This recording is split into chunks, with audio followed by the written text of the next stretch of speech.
සම්මා සම්බුදු සරණයි. තුන්ලොවක් සනසා වදාළ ශාන්තිනායක අමාමෑණී සම්මා සම්බුදු සර්වඥ රාජෝත්තමයන් වහන්සේගේ මේ මහා කාරුණික සම්මා සම්බුදු ශාසනය චිරාත් කාලයක් පැවැත්වීමේ අරමුණෙන් ආරම්භ කරන්නට යෙදුණු පෞරාණික ථේරවාදය ත්‍රිපිටක අධ්‍යයන වැඩසටහනට සහසම්බන්ධ වීමට බොහෝමත්ම ඕනෑකමින් සැදී පැහැදී සකස්ව පැමිණි ඔබ සෑම සියලු දෙනාම බොහෝමත්ම ගෞරවයෙන් යුක්තව මේ උතුම් වැඩසටහනට පිළිගනු ලබනවා.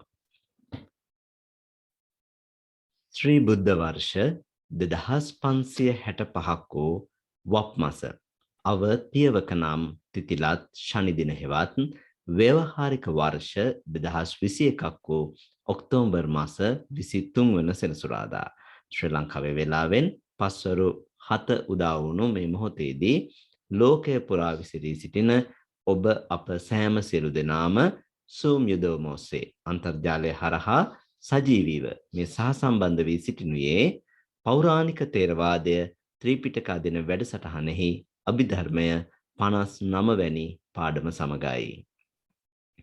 පසුගිය පාඩම් 58 පුරාවට අපි චිත්ත කාණ්ඩයට අයත් සිත් 89 පිළිබඳවත්, චෛතසික කාණ්ඩයට අයත් චෛතසික 52 පිළිබඳවත්, රූප කාණ්ඩයට අයත් රූප 28 පිළිබඳවත් වගේම සංග්‍රහ කාණ්ඩයට අයත් සියලු කොටස් පිළිබඳවත් සාකච්ඡා කර අවසන් කරන්නට යෙදුණා.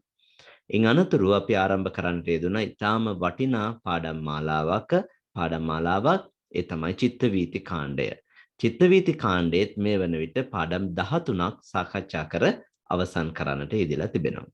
අද දවසේ අපේ බලාපොරොත්තුව චිත්ත වීති කාණ්ඩයේ 14 වන පාඩමට යොමු වීමටයි. එනම් මනෝද්වාරික චිත්ත වීති ඇතිවන අවස්ථා පිළිබඳව දැන කියා ගැනීමටයි. විශේෂයෙන්ම සිහින දකින අවස්ථාවලදී ඇතිවන චිත්ත වීතීන් මොනවාද කියන කාරණයත්, ඒ වගේම සිහින දැකීමට, සිහින පෙනීමට හේතු වන කාරණා පිළිබඳව ලෞතුරා සම්මා සම්බුදු සර්වඥ රාජෝත්තමයන් වහන්සේ බුදුනුවණින් දකිමින් පැහැදිලි කරන්නට යෙදුණු කාරණා පිළිබඳවත් අද පාඩමේදී දැන කියා ගන්නට පුළුවන්. හොඳයි. එසේනම් මේ වටිනා පාඩමට යොමු වෙනට මත්තෙන් අපි දැන කියා ගනිමු. අද දිනේදී අපිට මේ වැඩසටහනට මාර්ගෝපදේශකත්වය සපයන අපේ ආචාර්යන් වහන්සේ පිළිබඳව. අද දිනේදී මේ උතුම් වැඩසටහනට මාර්ගෝපදේශකත්වය සපයන අපගේ ගෞරවනීය ආචාර්යන් වහන්සේ මහනුවර අම්පිටිය උඩගම චිත්ත විවේකාශ්‍රමාදිවාසී නම කියන්නට අවසරයි පූජනීය විනයාචාර්ය ගලේවැල ඥානදසනාභිධාන අපේ ස්වාමීන්ද්‍රයන්න් වහන්සේයි. ගෞරවනීය ස්වාමීන්ද්‍රයන්න් වහන්සේව පාද නමස්කාර පූර්වකව මේ උතුම් ධම් සභා මණ්ඩපයට පිළිගනු ලබනවා. අපේ කාරුණික ශාසනස්ථිතිකාමී ආරාධනාව බොහෝම මෛත්‍රී පූර්වංගම සිතින් යුක්තව සම්බුද්ධ ශාසනයට හිත ඇති මෙතැති ලදැති සිතින් යුක්තවම පිළිගනිමින් බුද්ධ ශාසනයේ චිරස්ථිතිය උදෙසා නම් මේ පිරිසිදු ත්‍රිපිටක ධර්මයේ පිළිබඳව මනා අවබෝධයක් ඇති ගිහි පැවිදි පිරිසක් තැනෙන්නට ඕනෑය කියන්නා වූ දුරදර්ශී ශාසනාභිවෘද්ධි කාමී චේතනාව පෙරදරි කරගෙනම මේ උදාාරතර වැඩසටහනට නායකත්වය දෙමින් මාර්ගෝපදේශකත්වය සපයමින් මේ පරම ගම්බීර වූ අභිධර්මයේ පටන් විනය දේශනාවන් සූත්‍ර දේශනාවන් අපේ මේ සත්පුරුෂ පිරිසට කියා දෙන්නට, පැහැදිලි කර දෙන්නට, නිවැරදිව වටහා දෙන්නට කටයුතු සම්පාදනය කරන්නට ගෞරවනීය ස්වාමින් වහන්සේ ඉදිරිපත් වෙන්නට යෙදුණා. ඉතින් මේ තරම් උදාාර කටයුත්තකට වෙහෙස නොබලා ඒ අවශ්‍ය පාඩම් කටයුතු සම්පාදනය කර දෙමින්, පාඩම් කටයුතු සඳහා අවශ්‍ය කරන්නා වූ සටහන් ආදී සම්පාදනය කර දෙමින්, ඒ සියලු දේ මනවින් ගොනු කරමින්, සකස් කරමින්, විවරණය කරමින් මේ උතුම් වැඩසටහනට මාර්ගෝපදේශකත්වයේ සපයන්නා වූ අපේ ගෞරවනීය ස්වාමීන්ද්‍රයන්න් වහන්සේව අපේ පාද නමස්කාර පූර්වකව මේ උතුම් ධම් සභා මණ්ඩපයට පිළිගන්නට සෑම සියලු දෙනාම මාත් සමගම එක්ව ගාථා කියමින් ස්වාමින් වහන්සේ වන්දනා කරන්නට සූදානම් වෙමු. අවසරයි ස්වාමීනි. ඕකාස වන්දාමි බන්තේ සුඛී හෝතු. ඕකාස ద్వාරත්තයේන කතං සබ්බං අච්චයං කමත මේ බන්තේ කමාමි කමිතබ්බා. සාදෝකාස කමාමි සුඛී බන්තේ. හෝතු නිබ්බාන පච්චේ හෝතු. සුඛී හෝතු නිබ්බාන පච්චේ. ගෞරවනීය ස්වාමීන් වහන්ස, පෞරාණික තේරවාදයේ ත්‍රිපිටක අධ්‍යයන වැඩසටහන තුලින් අභිධර්මයේ මීළඟ පාඩමට යොමු වෙන්නටත් ඒ වගේම pāli භාෂා පුහුණුව ලබා ගැනීමටත් බොහෝම පිරිසක් ලෝකේ රටවල් ගණනාවක සිට සෝමියදෝම ඔස්සේ අන්තර්ජාලය හරහා අපි සමග සහසම්බන්ධ වී සිටිනවා. මේ සියලුම දෙනා වෙනුවෙන් අද දිනයට නියමිත 59 වැනි අභිධර්ම පාඩමත් ආරම්භ කරන මෙන් ඔබ වහන්සේට පාද නමස්කාර පූර්වකව ආරාධනා කර සිටිනවා ස්වාමීනි. අවසරයි ස්වාමීනි. හොඳයි, අපි මුලින්ම කවුරුත් নমස්කාර පාඨය කියමින් බුදුරජාණන් වහන්සේට වන්දනා කරමු. නමෝ තස්ස භගවතු අරහතෝ සම්මා සම්බුද්දස්ස. නමෝ තස්ස භගවතු අරහතෝ සම්මා සම්බුද්දස්ස. නමෝ තස්ස භගවතු අරහතෝ සම්මා සම්බුද්දස්ස. සෑම සියලු දෙනාටම තෙරුවන් සරණයි. අදත් අපි අපේ අභිධර්ම පාළි වැඩසටහනේ තවත් එක් දවසක් එක් වැඩසටහනක් සම්පූර්ණ කරන්නයි මේ සූදානම් වෙන්නේ. ඉතින් අපිට මුලින්ම තියෙන්නේ පෙර දවසේ අපි දුන්නු පෙර වැඩසටහනේදී අපි දුන්නු අභිධර්ම ප්‍රශ්න වලට ලියපු පිළිතුරු බලන්න. ඒ ටික ලියපු ටික ළඟට ගන්න තමයි. බලන්න. මනෝද්වාර වීති.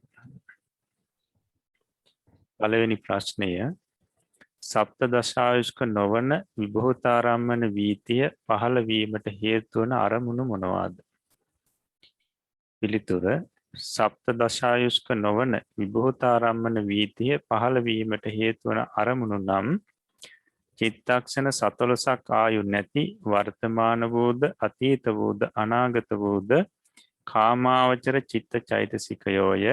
විඤ්ඤාති රූප 2ය, ලක්ෂණ රූප 4ය, අතීත අනාගත සප්ත දසායුෂ්ක රූප 22 යන මේවාය.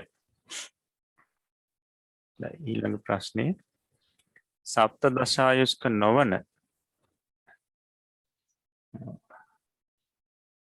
සප්ත දශායුෂ්ක නොවන අවිභූතාරම්මන වීතිය පහළ වීමට හේතු වන අරමුණු මොනවාද? පිළිතුර, සප්ත දශායුෂ්ක නොවන අවිභූතාරම්මන වීතිය පහළ වීමට හේතු වන අරමුණු නම් චිත්තක්ෂණ 14ක් ආයු නැති වර්තමාන වූද අතීත වූද අනාගත වූද එකුන්නනු චිත්තේය, චෛතසික 250ය, විඤ්ඤාති රූප 2ය, ලක්ෂණ රූප 4ය, අතීත අනාගත සප්ත දශායුෂ්ක රූප 22ය, කාල විමුක්ත නිර්වාණ ප්‍රඥප්ති යන මේවාය. ඊළඟට තුන්වෙනි ප්‍රශ්නය, සප්ත දශායුෂ්ක නොවන වීතීන්ගේ වීති සටහන් නැද එහි කර්ම විපාක ක්‍රියාසිත වෙන්කොට දක්වන්න. බලන්න, සප්ත දශායුෂ්ක නොවන විභූතාරම්මන වීති සටහන. මේ චිත්ත වීතියේ වීති සිත් බලන්න. මනෝද්වාරා වජ්ජනී ක්‍රියා, ජවන්හත කර්ම, රහතන් වහන්සේට නම් ක්‍රියා, සදාරම්මන 2 විපාක. ඊළඟට සප්ත දශායුෂ්ක නොවන අවිභූතාරම්මන වීති සටහන. මනෝද්වාරා වජ්ජනී ක්‍රියා, ජවන්හත කර්ම, රහතන් වහන්සේට නම් ක්‍රියා. හොඳයි.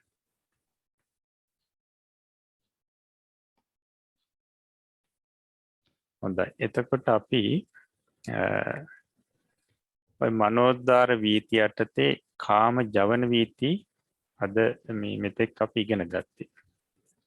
එතකොට සප්ත දශායුෂ්ක කාම ජවන වීති, විභූතාරම්මන වීති 5ක් ඉගෙන ගත්තා, අවිභූතාරම්මන වීති 2ක් ඉගෙන ගත්තා. ඊට පස්සේ සප්ත දශායුෂ්ක නොවන විභූතාරම්මන වීතියත් අවිභූතාරම්මන වීතියත් ඉගෙන ගත්තා. සියලුම වීති අපිට 9යි. වීති 9ක්. එතකොට සාමාන්‍යයෙන් කාම ජවන වීති මූලික වශයෙන් ඔය 9 තමයි තියෙන්නේ. කාම ජවන වීති. නමුත් මීට අමතරව අපිට මරණාසන්න වීති යටතේ මනෝද්වාරික මරණාසන්න වීති යටතේ තව වීති කිහිපයක් අපිට ඉගෙන ගන්න තියෙනවා ඉදිරියේදී. කාම ජවන් වීති. එතනදී සප්තදශායුෂ්ක නොවන වීති අපිට එතනදී ඉගෙන ගන්න තියෙනවා. එතකොට මෙතන අපි මේ ඉගෙන ගත්තු සප්තදශායුෂ්ක නොවන වීති වලට වඩා ඒ වීති වල තියෙන වෙනස ජවන් අඩුයි. ජවන් අඩුයි. ජවන් 5යි 15 වෙන්නේ. ඒ වෙනස විතරයි තියෙන්නේ. කෙසේ හෝ අපි ඒ මරණාසන්න මනෝද්වාරික වීති අපි ඒ පාඩමේදීම පැහැදිලි කරලා දෙනවා. ඒකට දැනට අපි මේ මනෝද්වාරික මේ කාම ජවන ප්‍රධාන වීති ටික ඉගෙනගෙන අවසන්. මූලික වීති ටික ඉගෙනගෙන අවසන්. එතකොට අපිට අද තියෙන්නේ මේ මනෝද්වාර වීති ඇතිවන අවස්ථා කියන පාඩම ඉගෙන ගන්න. හොඳයි කියන්නකෝ. මනෝද්වාර වීති ඇතිවන අවස්ථා. සරයි ස්වාමීනි. මහාචාර්ය රේරුකානේ චන්දවිමලාභිධාන මහානායක ස්වාමීන්ද්‍රයාණන් වහන්සේ විසින් සම්පාදනය කරන්නට යෙදුණු අභිධර්ම මාර්ගය නම් මහානර්ග ග්‍රන්ථ රත්නෙහි 138 වැනි පිටුවෙහි යෙදෙන 10 වෙනි පාඩම මනෝද්වාර වීති ඇතිවන අවස්ථාව. මනෝද්වාර වීති ගැන හොඳ අවබෝධයක් ඇතිවීමට ඒවා ඇතිවන අවස්ථා දැනගත යුතුය. චිත්තක්ෂණ 14කට ආයු ඇති වර්තමාන රූප දෙවිස්ස අරමුණු කොට සප්ත දශායුෂ්ක විභූතාරම්මන අවිභූතාරම්මන මනෝද්වාර වීති ඇතිවන බව ඉහත කියන ලදී. රූපය, ශබ්දය, ගන්ධය, රසය, ස්පෂ්ටව්‍යය යන අරමුණු පස ඒ රූප දෙවිස්සට ඇතුළත්ය. ඔබ රුවන්වැලි මහා සෑය කරා ගියහොත් ඒ මහා සෑය ඔබ දකින්නෙහිය. රුවන්වැලි සෑය දැකීමය කියන්නේ අනෙකක් නොව රුවන්වැලි සෑය අරමුණු කොට ඔබ సంతානෙහි යම් කිසි චක්ෂුද්්වාර වීතියක් ඇතිවීමය. ඔබ නිවසට ගිය කල්හි දුටු රුවන්වැලි මහා සෑය ඔබට සිහිවේ. ඒ රුවන්වැලි මහා සෑය සිහිවීම නම් ඔබ කලින් දුටු රුවන්වැලි මහා සෑය අරමුණු කරන මනෝද්වාර වීතියක් ඇතිවීමය. ඔබ දුටු රුවන්වැලි සෑය චිත්තක්ෂණ 14ක් ආයු ඇති රූප සමූහයකි. චිත්තක්ෂණ 14 වූ ආයුෂය ගෙවි ඒ රූප සමූහය එකිනෙහිම නිරුද්ධ විය. දැන් ඒවා නැත. දුටු රුවන්වැලි සෑය සිහි කිරීම වශයෙන් ඔබ సంతානයේ ඇති වූ මනෝද්වාර වීතියට අරමුණු වන්නේ ඔබ ඒ වෙලාවේදී දුටු දැන් නැති අතීත රූප සමූහයකි. ඔබට ඒ වෙලාවේදී ඇති වූයේ අතීත රූප අරමුණු කරන චිත්තක්ෂණ 14ක් නැති මනෝද්වාර වීති දෙකින් එකකි.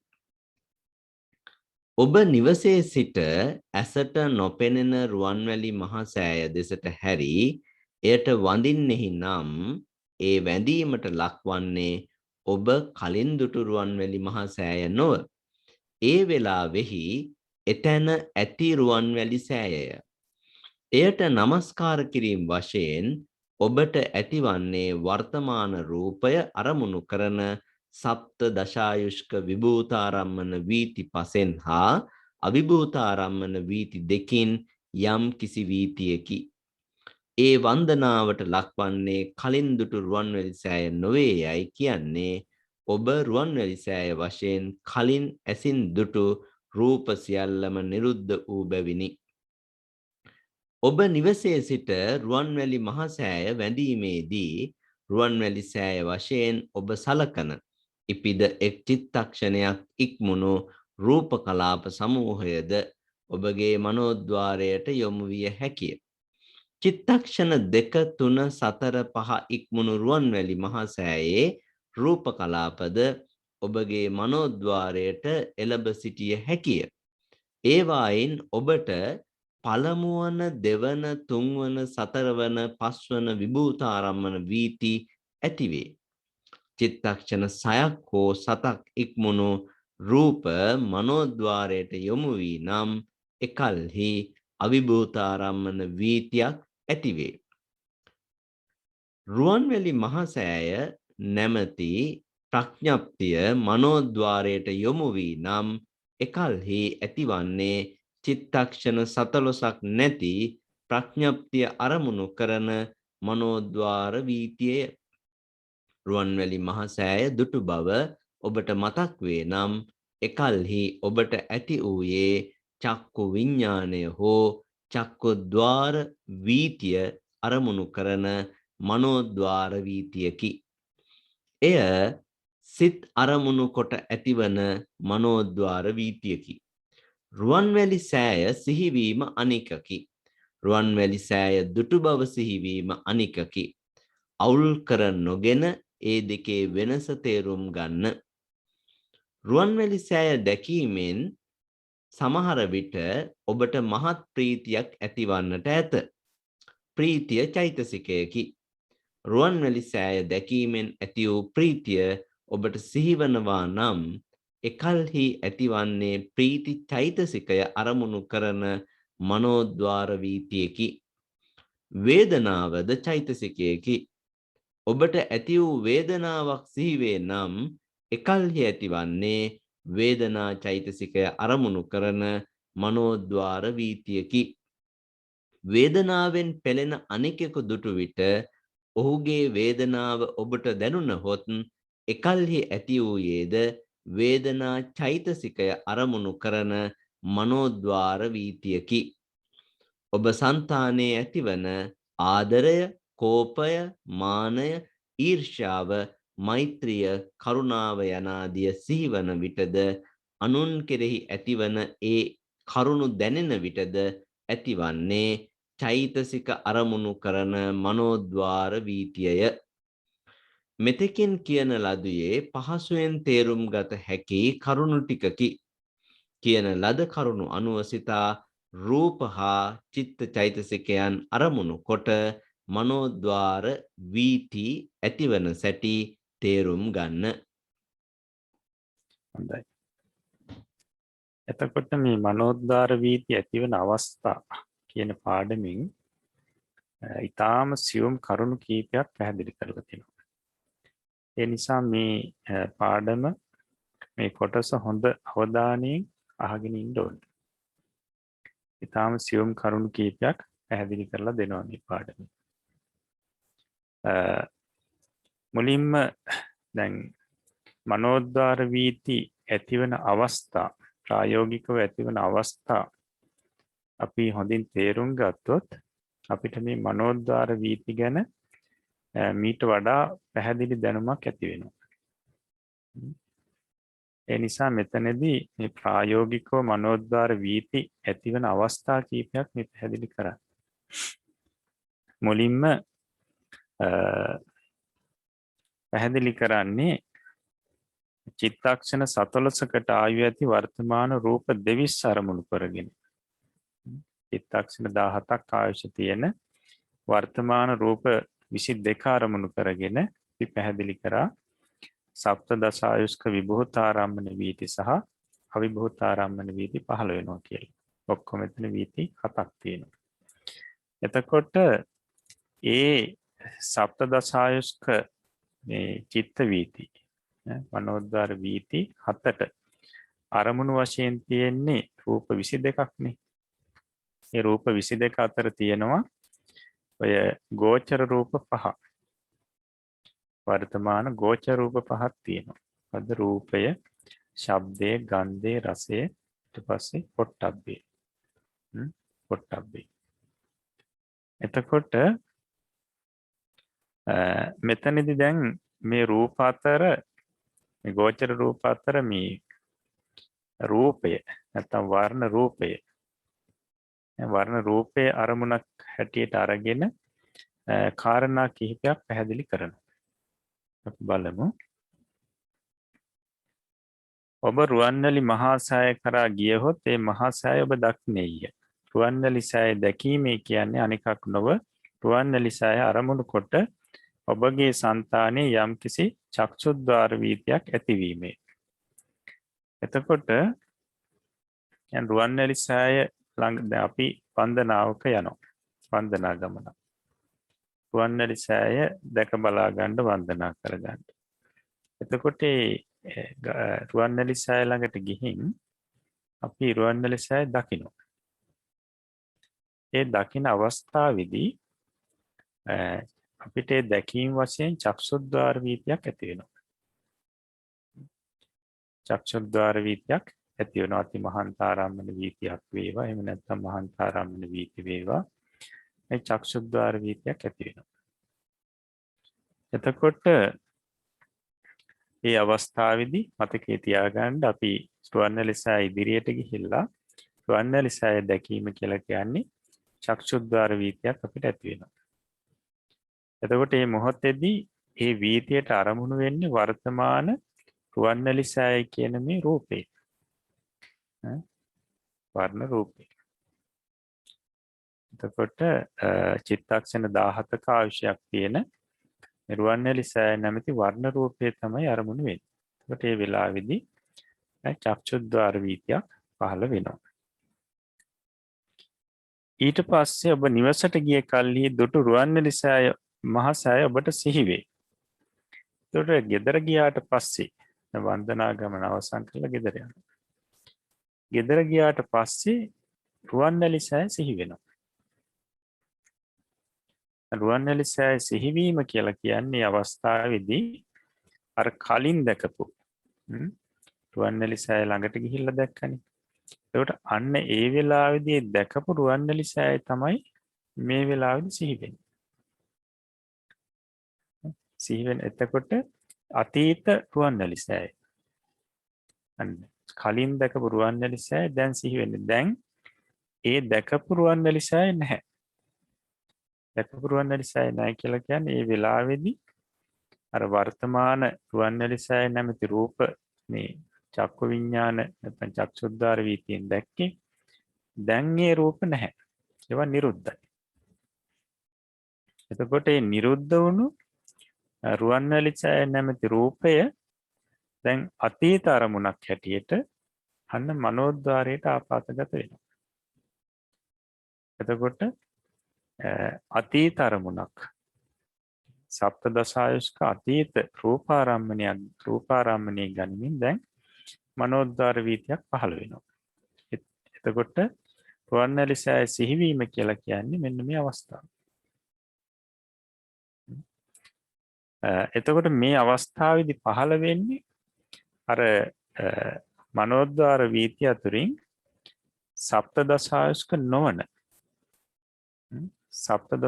නොවන වීතියක්. සප්තදසායුෂ්ක නොවන මනෝද්වාර වීතියක් තමයි ඇති වෙන්නේ. මොකද අතීත ආරම්මණයක් ගනිමින් තමයි මේ වීතිය පහළ වෙන්නේ.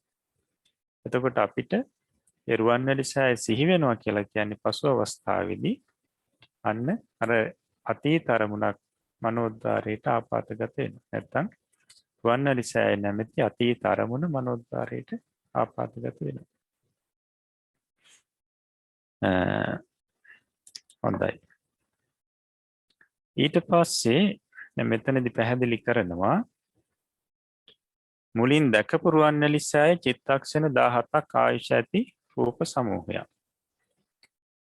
චිත්තක්ෂණ 14 වූ ආයුෂයේ ගෙවි ඒ රූප සමූහය එකෙනෙහිම නිරුද්ධ විය. එතකොට ඒ දකින වෙලාවෙදිම මේ ආයුෂ ඒ රූප සමූහයේ ආයුෂ ගෙවිලා නිරුද්ධ වුණා. දැන් ඒවා නැත. දුටු රුවන්වැලි සෑය සිහි කිරීම වශයෙන් ඔබගේ సంతානයේ ඇති වූ මනෝද්වාර වීතියට අරමුණු වන්නේ ඔබ ඒ වෙලාවේදී දුටු දැන් නැති අතීත රූප සමූහයකි. අන්න මනෝද්වාර වීතියට රුවන්වැලි සෑය සිහිවීම වශයෙන් පහළ වුණු මනෝද්වාර වීතියට අරමුණු වෙන්නේ අතීතයේ දැකපු දැන් නැති ඒ රූප සමුදායක්. රුවන්වැලි සෑය නැමැති රූප සමුදායක්. ඔබට ඒ වෙලාවේදී ඇති වූයේ අතීත රූප අරමුණු කරන චිත්තක්ෂණ 14ක් නැති මනෝද්වාර වීති දෙකින් එකකි. එතකොට පැහැදිලි අර සප්තදශායස්ක නොවන මනෝද්වාර වීති දෙකින් එකක් තමයි රුවන්වැලි සෑය සිහිවීම වශයෙන් පහළ වුණේ. අතීත රූපයක් අරමුණු කරගෙන පහළ වුණු චිත්ත වීතිය. ඊට පස්සේ දැන් අපි දන්නවා අපි රුවන්වැලි සෑය ඉස්සරහට ගිහිල්ලා දකින්නකොට චක්ෂුද්්වාර වීතියක් ඇති වුණා. ඊට පස්සේ ගෙදර ඇවිල්ලා රුවන්වැලි සෑය සිහි කරනකොට සප්තදශායස්ක නොවන මනෝද්වාර වීති දෙකෙන් එකක් ඇති වෙනවා. ඊට පස්සේ දැන් අපි ගෙදරට ඇවිල්ලා දවස් දෙකක් හෝ ගිහින් දැන් අපිට අදහසක් එනවා රුවන්වැලි සෑයට වන්දනා කරන්න. වන්දනා කරන්න. එතකොට ඒ රුවන්වැලි සෑය දිහාවට හැරිලා වන්දනා කරනවා. මෙන්න මේ අවස්ථාවේදී මේ වන්දනාවට අරමුණු වෙන්නේ අර මේ වෙලාවේදී තියෙන රුවන්වැලි සෑය. මේ වෙලාවේදී ඒ අනුරාධපුරයේ තියෙන රුවන්වැලි සෑය තමයි අරමුණු වෙන්නේ. එතකොට මේ අවස්ථාවේදී ඒ රුවන්වැලි සෑය කියලා අපි හඳුන්වන ඒ උතුම් සෑයේ මේ චිත්තක්ෂණ මේ 17ක ආයුෂ තියෙන රූප කලාප මොහොතේදී පහළ වෙනවනේ. ඒකට චිත්තක්ෂණ මේ පහළ වෙලා චිත්තක්ෂණයක් ඉක්මිලා දෙවෙනි චිත්තක්ෂණ අවස්ථාවේදී පවතින රූප කලාප මනෝද්වාරයට ආපතගත වෙන්න පුළුවන්. එහෙම නැත්නම් චිත්තක්ෂණ දෙකක ආයුෂයක් ගෙවිලා තුන්වෙනි අවස්ථාවේදී පවතින රූප කලාප මනෝද්වාරයට ආපතගත වෙන්න පුළුවන්. ඊට පස්සේ චිත්තක්ෂණ තුනක ආයුෂයක් ගෙවිලා හතරක ආයුෂයක් ගෙවිලා පහක ආයුෂයක් ගෙවිලා මේ ඒ රූප කලාප මනෝද්වාරයට ආපතගත වෙන්න පුළුවන්. අන්න ඒ නිසා සප්තදශායුෂ්ක විභූතාරම්මන වීති පහෙන් පහ පහළ වෙන්න පුළුවන්. ඒ අරමුණට අනුරූපීව අරමුණේ ආයුෂයට අනුව. එහෙම නැත්නම් චිත්තක්ෂණ 6ක ආයුෂයක් ගෙවිලා චිත්තක්ෂණ 7 අවස්ථාවේ පවතින. එහෙම නැත්නම් 8 අවස්ථාවේ පවතින රුවන්වැලි සෑය රූපත් මනෝද්වාරයට ආපතගත වෙන්න පුළුවන්. අන්නේ අවස්ථාවේදී අර සප්තදශායස්ක අවිභූතාරම්මන වීති දෙක පහළ වෙන්න පුළුවන්.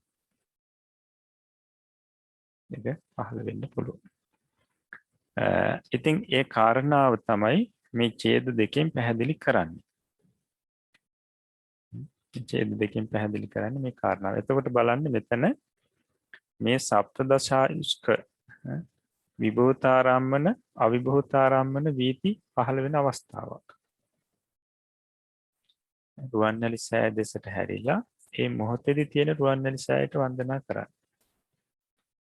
ඒ වන්දනා කිරීමේදී ඒ වර්තමාන රුවන්වැලි සෑය නැමැති රූප තමයි මනෝද්වාරයට ආපතගත වෙන්නේ.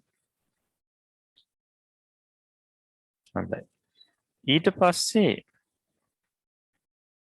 රුවන්වැලි සෑය මහා සෑය නැමැති ප්‍රඥප්තිය මනෝද්වාරයට යොමු වී නම් එකල්හි ඇතිවන්නේ චිත්තක්ෂණ 14ක් නැති ප්‍රඥප්තිය අරමුණු කරන මනෝද්වාර වීතිය. දැන් අපිට යම් වෙලාවකදී මේ රුවන්වැලි සෑය කියන නම සිහිපත් වෙනවා.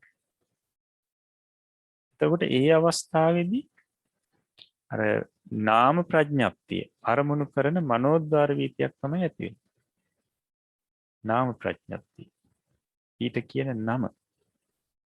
ඒතර මේ අවස්ථාවේදී පහළ වෙන්නේ මේ මනෝද්වාර වීතියක් ඒ සප්තදශායස්ක නොවන අවිභූතාරම්මන වීතිය තමයි පහළ වෙන්නේ. මොකද ප්‍රඥප්තියක් අරමුණු වෙනකොට ඒ අවස්ථාවේදී තදාරම්මන පහළ වෙන්නේ නැහැ. තදාරම්මන පහළ නොවෙන ඒ අවිභූතාරම්මන වීතිය තමයි මේ අවස්ථාවේදී පහළ වෙන්නේ. ඊට පස්සේ රුවන්වැලි මහසෑය දුටු බව ඔබට මතක් වේ නම් රුවන්වැලි මහසෑය දැක්කා කියලා මතක් වෙනවා. මම රුවන්වැලි මහසෑය එදා දැක්කනි කියලා මතක් වෙනවා. අන්න ඒ වෙලාවේදී මේ මනෝද්වාර වීතියක් පහළ වෙනවා. එතකොට ඒ වීතියේ අරමුණ අර රුවන්වැලි සෑය දකින අවස්ථාවේදී පහළ වුණු චක්කු විඥාන සිත. එහෙම නැත්නම් මේ චක්ෂු විඥාන සිත සහිත චිත්ත වීතිය. අන්න රුවන්වැලි සෑය දැක්කා කියලා මතක් වෙනවා. රුවන්වැලි සෑය මතක් වීම නෙවෙයි රුවන්වැලි සෑය දැක්කා කියලා මතක් වෙනවා. ඒ අවස්ථාවේදී ඒ චිත්ත වීතිය අරමුණ බලන්න සිතක් එහෙම නැත්නම් චිත්ත වීතියක්. එතකොට ඒ අවස්ථාවේදී අන්න අර සප්තදශායස්ක නොවන ඒ චිත්ත විභූත හෝ අවිභූත හෝ ඒ වීති දෙකෙන් එකක් වෙයි පහළ වෙන්නේ. මොකද අතීත සිතක් එහෙම නැත්නම් අතීත චිත්ත වීතියක් නේ අරමුණු වෙන්නේ. අතීත අරමුණක්. අන්න අතීත සිත් අරමුණු වෙන අවස්ථාව. මනෝද්වාරයට ආපాతගත වෙන අවස්ථාව. එතකොට රුවන්වැලි සෑය සිහිවීම අනෙකකි. රුවන්වැලි සෑය දුටු බව සිහිවීම අනෙකකි. අවුල් කර නොගෙන ඒ දෙකේ වෙනස තේරුම් ගන්නට කියලා කියනවා. රුවන්වැලි සෑය සිහිවීම කියලා කියන්නේ ඒ අතීත රූපයක් සිහිවීම. අතීත රූපේ මනෝද්වාරයට ආපాతගත වීම. ඒකට ඒ අරමුණු කරගෙන මනෝද්වාර වීතිය පහළ වෙනවා.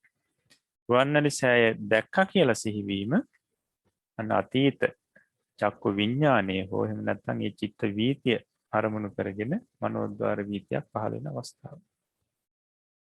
සප්තදශායස්ක නොවන මනෝද්වාර වීතියක් පහළ වෙන අවස්ථාව. ඊට පස්සේ රුවන්වැලි සෑය දැකීමෙන් සමහර විට ඔබට මහත් ප්‍රීතියක් ඇතිවන්නට ඇත. ප්‍රීතිය චෛතසිකයකි. රුවන්වැලි සෑය දැකීමෙන් ඇති වූ ප්‍රීතිය ඔබට සිහි වෙනවා නම් එකල්හි ඇතිවන්නේ ප්‍රීති චෛතසිකය අරමුණු කරන මනෝද්වාර වීතියකි. දැන් අපි රුවන්වැලි සෑය ළඟට ගිහිල්ලා රුවන්වැලි සෑය දකින්නකොට ඉතින් පුදුමාකාර ප්‍රීතියක් ඇති වුණා. ඊට පස්සේ ගෙදර ආවට පස්සේ අන්න අර ප්‍රීතිය සිහිපත් වෙනවා. දැන් ඒ වෙලාවේදී ප්‍රීතිය හිතට දැනෙනවා වගේ. සිහිපත් වෙනවා. එතකොට මේ අවස්ථාවේදී සිද්ධ වෙන්නේ ප්‍රීතිය අර කලින් පහළ වෙලා දැන් නිරුද්ධ වෙලා තියෙන ඒ අතීත ප්‍රීති චෛතසිකය අරමුණු කරමින් මනෝද්වාර වීතියක් ඇති වෙනවා. මනෝද්වාර වීතියක් ඇති වෙනවා. එතකොට ඒ අවස්ථාවේදී පහළ වෙන්නේ සප්තදශායස්ක නොවන අර චිත්ත වීති දෙකෙන් එකක්. හේතුව මොකක්ද? අතීත ප්‍රීතිය අරමුණු. අතීතයේ පහළ වෙලා නිරුද්ධ වුණු ඒ චෛතසිකය තමයි මේ වීතියට අරමුණු වෙන්නේ. අන්න ඒ නිසා සප්තදශායස්ක නොවන වීති දෙකෙන් එකක් පහළ වෙනවා. ඊළඟට වේදනාව. වේදනාවද චෛතසිකයකි.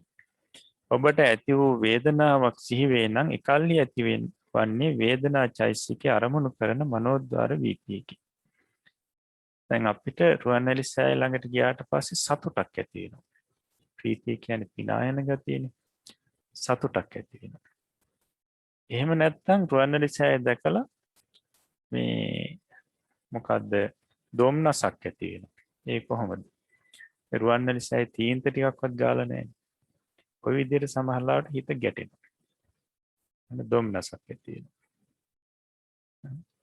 එතකොට මේ ඒ සතුට එහෙම නැත්නම් දොම්නස කියලා කියන්නේ වේදනාවනේ. වේදනා චෛතසිකය. එතකොට ඒ වේදනාව පසුව මේ සිහිපත් වෙනවා. ඒ අවස්ථාවේදී වේදනා අතීතයේ පහළ වෙලා නිරුද්ධ වුණු වේදනා චෛතසිකය අරමුණු කරමින් තමයි මනෝද්වාර වීතියක් ඇති වෙන්නේ. ඒ වෙලාවේදී සප්තදසායස්ක නොවන මනෝද්වාර වීති දෙකෙන් එකකුයි ඇති වෙන්නේ. ඊට පස්සේ වේදනාවෙන් පෙළෙන කෙනෙක් දකිනවා. සමහරෙක් වේදනාවෙන් කෑ ගහනවා අපි දකිනවා. අන්න ඒ අවස්ථාවේදී ඔහුගේ වේදනාව ඔබට දැනුණහොත් එකල්හි ඇති වූයේද වේදනා චෛතසිකයේ අරමුණු කරන මනෝද්වාර වීතියකි.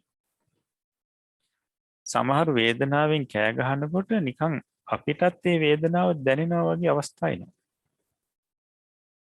අන්න ඒ අවස්ථාවේදී අර වර්තමාන වේදනා චෛතසිකේ අනිත් පුජ්‍යලයාගේ වේදනා චෛතසිකය අරමුණු කරන චිත්ත වීතියක් තමයි පහළ වෙන්නේ.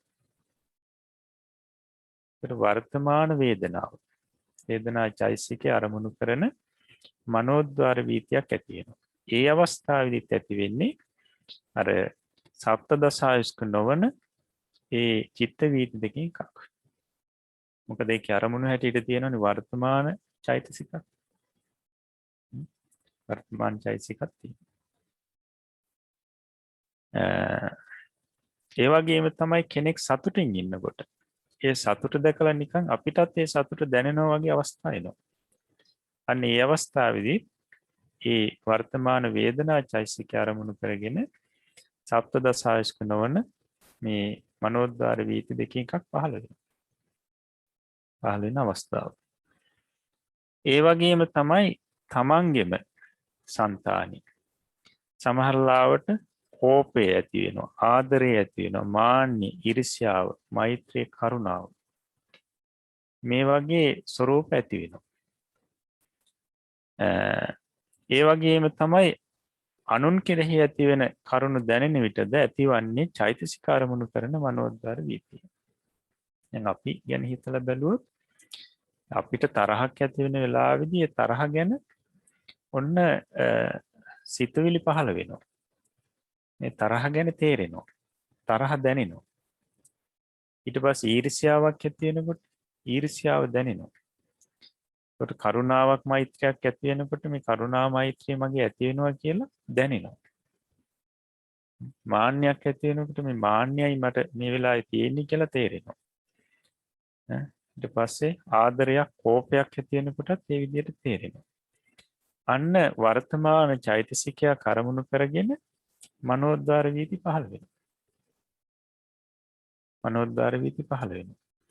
එතකොට ඒ අවස්ථාවේදී පහළ වෙන්නේ සප්තදසායස්ක නොවන ඒ ආරම්මේ චිත්ත වීති දෙකෙන් එකක්. ඊට පස්සේ අනුන් සම්බන්ධයෙන්ුත් එහෙමයි. සමහරෙකුට ඊර්ෂ්‍යාව ඇති වෙලා කතා කරනකොට මේ අපිට නිකන් හිතට දැනෙනවා මේ පුජ්‍යලයාගේ ඊර්ෂ්‍යාව මේ. ඊර්ෂ්‍යාවෙන් මේ ඉන්නේ කියලා අර ඊර්ෂ්‍යාව නිකන් අපේ හිතට දැනෙන ගතියක් වගේ එනවා. එහෙම නැත්නම් කෙනෙක් මෛත්‍රියෙන් ඉන්නකොට ඒ මෛත්‍රිය නිකන් අපිට දැනෙනවා වගේ ගතියක් එනවා. ඊට පස්සේ කෙනෙක් මාන්නෙන් ඉන්නකොට ඔය වගේ අවස්ථාවලදී ඒ පුජ්‍යලයාගේ පහළ වෙන ඒ චෛතසික මේ නිකන් අපිට කියන්නේ අපි ඒව අරමුණු කරගෙන අපේ මනෝද්වාර වීතිය ඇති වෙනවා. අන්න එතකොට වර්තමාන චෛතසික අරමුණු කරගෙන මනෝද්වාර වීතිය ඇති වෙන අවස්ථාව. ඒ වෙලාවෙදිත් පහළ වෙන්නේ සප්තදසායස්ක නොවන මනෝද්වාර මේ වීති දෙකෙන් එකක්. හොඳයි. එතකොට මෙතකින් කියන ලදී පහසුවෙන් තේරුම් ගත හැකි වීමට කරුණු ටිකකි. කියන ලද කරුණු අනුව සිතා රූප හා චිත්තචෛසිකයන් අරමුණු කොට මනෝද්වාර වීති ඇති වෙන සැටි තේරුම් ගන්න. එතකොට මේ ප්‍රායෝගිකව මේ අර මනෝද්වාර වීති ඇති වෙන අවස්ථා කීපයක් තමයි මේ පැහැදිලි කරන්නේ. මේ කියපු කාරණා අනුව අපි ඒ චිත්ත වීති සියුම්ම වෙන් කරලා හඳුනා ගන්න ඕනේ. මේ අවස්ථාවලදී මේ චිත්ත වීති ඇති වෙන්නේ කියලා. හොඳයි. එතකොට දැන් අපිට ඔය සිහින දකින අවස්ථාවේදීත් ඇති වෙනවා චිත්ත වීති. සිහින දකින අවස්ථාවේදී. ඒකට මේ සිහින දකින අවස්ථාවේදී ඇති වෙන්නේ ඔය සප්තදසායුෂ්ක නොවන චිත්ත වීති. සිහින දකින වෙලාවේ. එතකොට සිහින දකින අවස්ථාවේදී ඒ සප්තදසායුෂ්ක නොවන චිත්ත වීති වල මේ ජවන් වශයෙන් කුසල් ජවන් පහළ වෙන්නත් පුළුවන්. අකුසල් ජවන් පහළ වෙන්නත් පුළුවන්. මේ කාම ජවන් 29 තියෙන කුසල් ජවන් පහළ වෙන්නත් පුළුවන්. එහෙම නැත්නම් ඒ 29 තියෙන අකුසල් ජවන් පහළ වෙන්නත් පුළුවන්. නමුත් ක්‍රියා ජවන් පහළ වෙන්නේ නැහැ. සිහින දකින අවස්ථාවේදී ඒ සප්තදසායස්ක නොවන චිත්ත වීති පහළ වෙන අවස්ථාවේදී ක්‍රියාජවන් ජවන ස්ථානයේ ක්‍රියාජවන් නැති වෙන්නේ නැහැ. ඒකට හේතුව තමයි රහතන් වහන්සේලාට සිහින පෙනෙන්නේ නැහැ. ක්‍රියාජවන් නැති වෙනවා නම් ඇති වෙන්නේ රහතන් වහන්සේලාගේ චිත්ත වීතියකදී. උන්වහන්සේලාට හීන පෙනෙන්නේ නැහැ. උන්වහන්සේලාට කෙලෙස් නැහැ. රහතන් වහන්සේගේ මෙපිට පිරිසට තමයි හීන පෙනෙන්නේ. හීන පෙනෙන්නේ. ඒ නිසා සප්තදසායස්ක නොවන ඒ චිත්ත වීති සිහින දැකීම වශයෙන් පහළ වුණාට ඒ ජවන් ස්ථානයේදී ඒ චිත්ත වීති වල මේ ක්‍රියා ජවන් පහළ වෙන්නේ නැහැ. නමුත් කුසල් ජවන් සහ අකුසල් ජවන් පහළ වෙනවා. දැන් කුසල් ජවන් පහළ වෙන අවස්ථා සමහරුන්ට පේනවා හීනෙන් තමන් චෛත්‍ය වන්දනා කරනවා. බෝධි වන්දනා කරනවා. බණ අහනවා. මේ වගේ දේවල් පේනවා. අන්න එතකොට ඒ සිහින දකින අවස්ථාවේදී පහළ වෙන චිත්ත වීතිවලදී ජවන් ස්ථානයේ කුසල් ජවන් පහළ වෙනවා. සමහරුන්ට සිහින දකිනකොට පේනවා සත්ව මරනවා තමයි. හොරකම් කරනවා. ඔය වගේ දේවල්. අන්න එතකොට අකුසල් ජවන් නැති වෙනවා.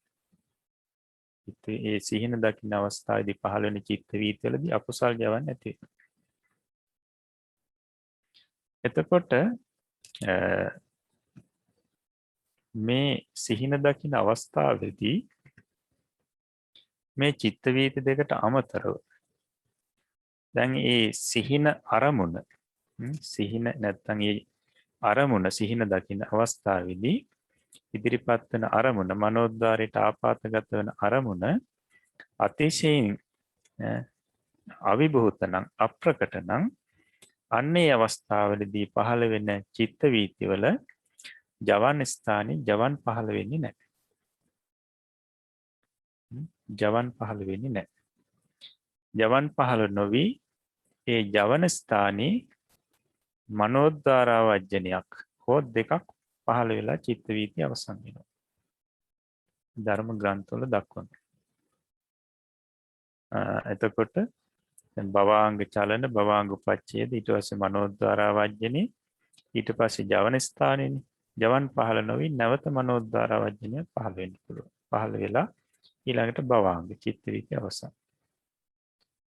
එහෙමත් නැත්නම් භවාංග චලන භවාංග උපච්ඡේද ඊට පස්සේ මනෝද්වාරවජ්ජනේ ඊළඟට ජවන් ස්ථානයේදී තවත් මනෝද්වාරවජ්ජන දෙකක් පහළ වෙලා චිත්ත වීති අවසන් වෙන්න පුළුවන්. හොඳයි අපි ඒකත් බලමු මේ වීති සටහන ඔස්සේ.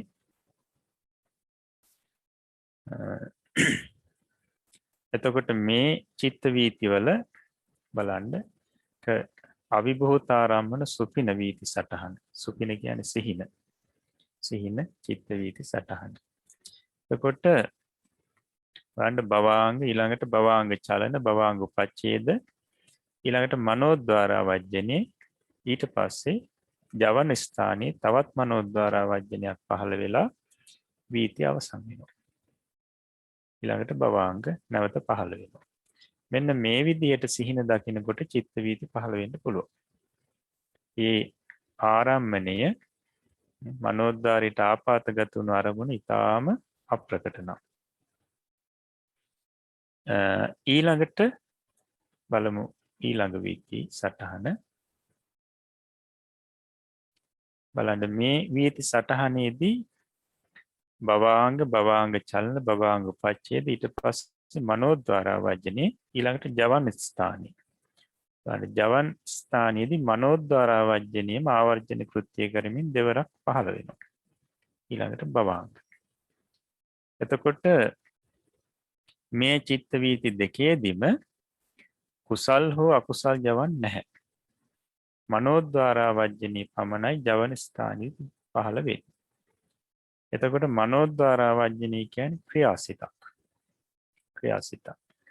එතකොට ඒ ක්‍රියාසිත සහිත මේ චිත්ත වීති දෙකට කියන්නේ අව්‍යාකෘත වීති කියලා. අව්‍යාකෘත වීති. කුසල් හෝ අකුසල් නැහැ. හොඳයි. එතකොට දැන් අපිට පැහැදිලි සිහින දැකීමේදී ඒ වීති කුසල් වෙන්නත් පුළුවන්. එහෙම නැත්නම් අකුසල් වෙන්නත් පුළුවන්. එහෙම නැත්නම් මනෝද්වාර වජ්ජනී පමණක් පහළ වීම වශයෙන් අව්‍යාකෘත වෙන්නත් පුළුවන්. සිහින වීති කුසල් වීති වෙන්න පුළුවන්. අකුසල් වීති වෙන්නත් පුළුවන්. අව්‍යාකෘත වීති වෙන්නත් පුළුවන්.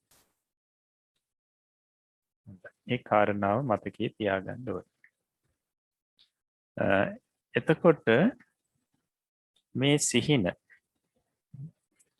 සිහින දැකීමට හේතු නැත්නම් සිහින දකින්න කාරණා කිහිපයක් තියෙනවා. සිහින දකින්න කාරණා අපි ඒ ටික බලමු. කාරණා 4ක් තියෙනවා. සිහින දැකීමේ හේතු. බලන්න සිහින දකින්න කාරණා 4. පළවෙනි එක තමයි ධාතු කොහොබතු. 2 අනුභූත පුබ්බතෝ. 3 දේවතෝප සංහරතෝ. 4 පුබ්බ නිමිත්තතෝ. එතකොට ධාතු කොහොබතෝ කියලා කියන්නේ ශරීරයේ ධාතුන්ගේ කිපීම් වශයෙන්. ශරීරයේ තියෙන මේ වාත පිත සෙම කියන මේ තුන්දොස් කිපීම් වශයෙන් සිහින පෙනෙනවා. තුන්දොස් කිපීම නිසා ඒ හේතුවෙන් සිහින පෙනෙනවා. ඊළඟට 2 අනුභූත පුබ්බතෝ. ඒ කියන්නේ පෙර සිදු වූ හෝ පෙර සිතූ දෙයකට අනුරූපීව. පෙර සිදුවුණු සිදුවීමක් එහෙම නැත්නම් පෙර තමන් හිතපු දෙයක් නිසා ඒ හා සම්බන්ධයෙන් සිහින පේනවා. ඊළඟට 3 දේවතෝප සංහරතෝ. ඒ කියන්නේ දෙවියන්ගේ පෙළඹවීමෙන්. දෙවියන් මේ මනෝද්වාරයට අරමුණු එළවීම තුලින් ඒ දෙවියන්ගේ පෙළඹවීමෙනුත් සිහින පෙනෙනවා. ඊළඟට පුබ්බ නිමිත්තතෝ 4. කියන්නේ අනිෂ්ට විපාක දීමට పూర్වයේ පහළ වෙන పూర్ව නිමිති වශයෙන්. කියන්නේ තමන්ට ඉෂ්ට වේවා අනිෂ්ට වේවා විපාකයක් ඉදිරියේදී ලබා දෙනවා. විපාකයක් ලැබෙනවා. ඊට කලින් పూర్වයේ ඒ සම්බන්ධයෙන් పూర్ව නිමිති පහළ වෙනවා.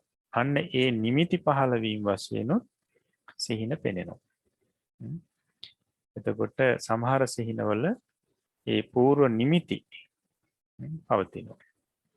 හොඳයි. එතකොට ඔය සිහින දකින්න කාරණා 4. එතකොට බලන්න පළවෙනි කාරණාව ධාතු කොහොබතු. ශරීරයේ ධාතු කිපීම වශයෙන්. එතකොට 2 අනුභූත පුබ්බතු. තමන් කලින් සිතපු දෙයක් එහෙම නැත්නම් සිදුවීමක් අන්නේ සිදුවීමක් හෝ සිතපු දෙයට අනුරූපීව සිහින පේනවා. එහෙම නැත්නම් දේවතෝප සංහරතෝ. දෙවියන් විසින් පෙළඹවීමෙන්. දෙවියන් විසින් අරමුණු ගෙනහැර දැක්වීමෙන්. මනෝද්වාරයට ගෙනහැර දැක්වීමෙන් සිහින පේනවා. එහෙම නැත්නම් පුබ්බ නිමිත්තතෝ. ඉදිරියේදී ඉෂ්ට හෝ අනිෂ්ට විපාකයක් ලැබෙනවා. ඒක කලින් පෙන්වීම වශයෙන්. සිහින පේනවා. එතකොට පළවෙනි කාරණාව අපි බලමු ධාතු කොහොමදෝ කියන එක. ධාතු කිපීම. දැන් සමහරුන්ට ශරීරයේ වාතය වැඩි වෙලා. නැත්තම් පිත වැඩි වෙලා. එහෙම නැත්තම් සෙම වැඩි වෙලා.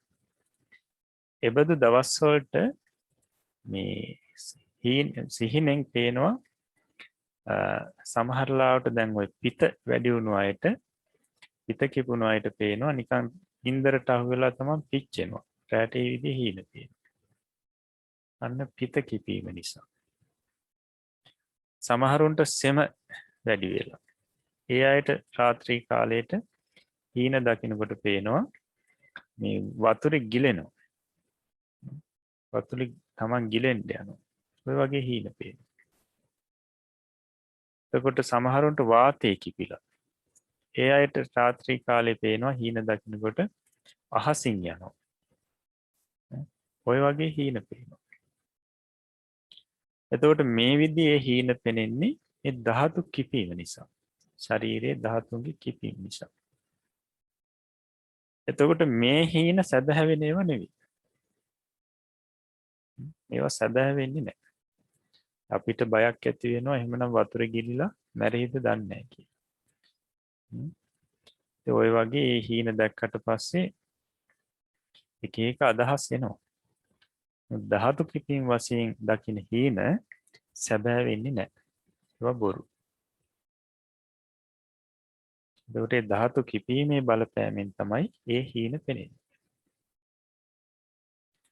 ඊළඟට අනුභූත පුබ්බතෝ කියන්නේ කලින් Taman දැකපු දෙයක් නැත්නම් සිදුවුණු සිදුවීමක් මේ සම්බන්ධයෙන් හීන පේනවා.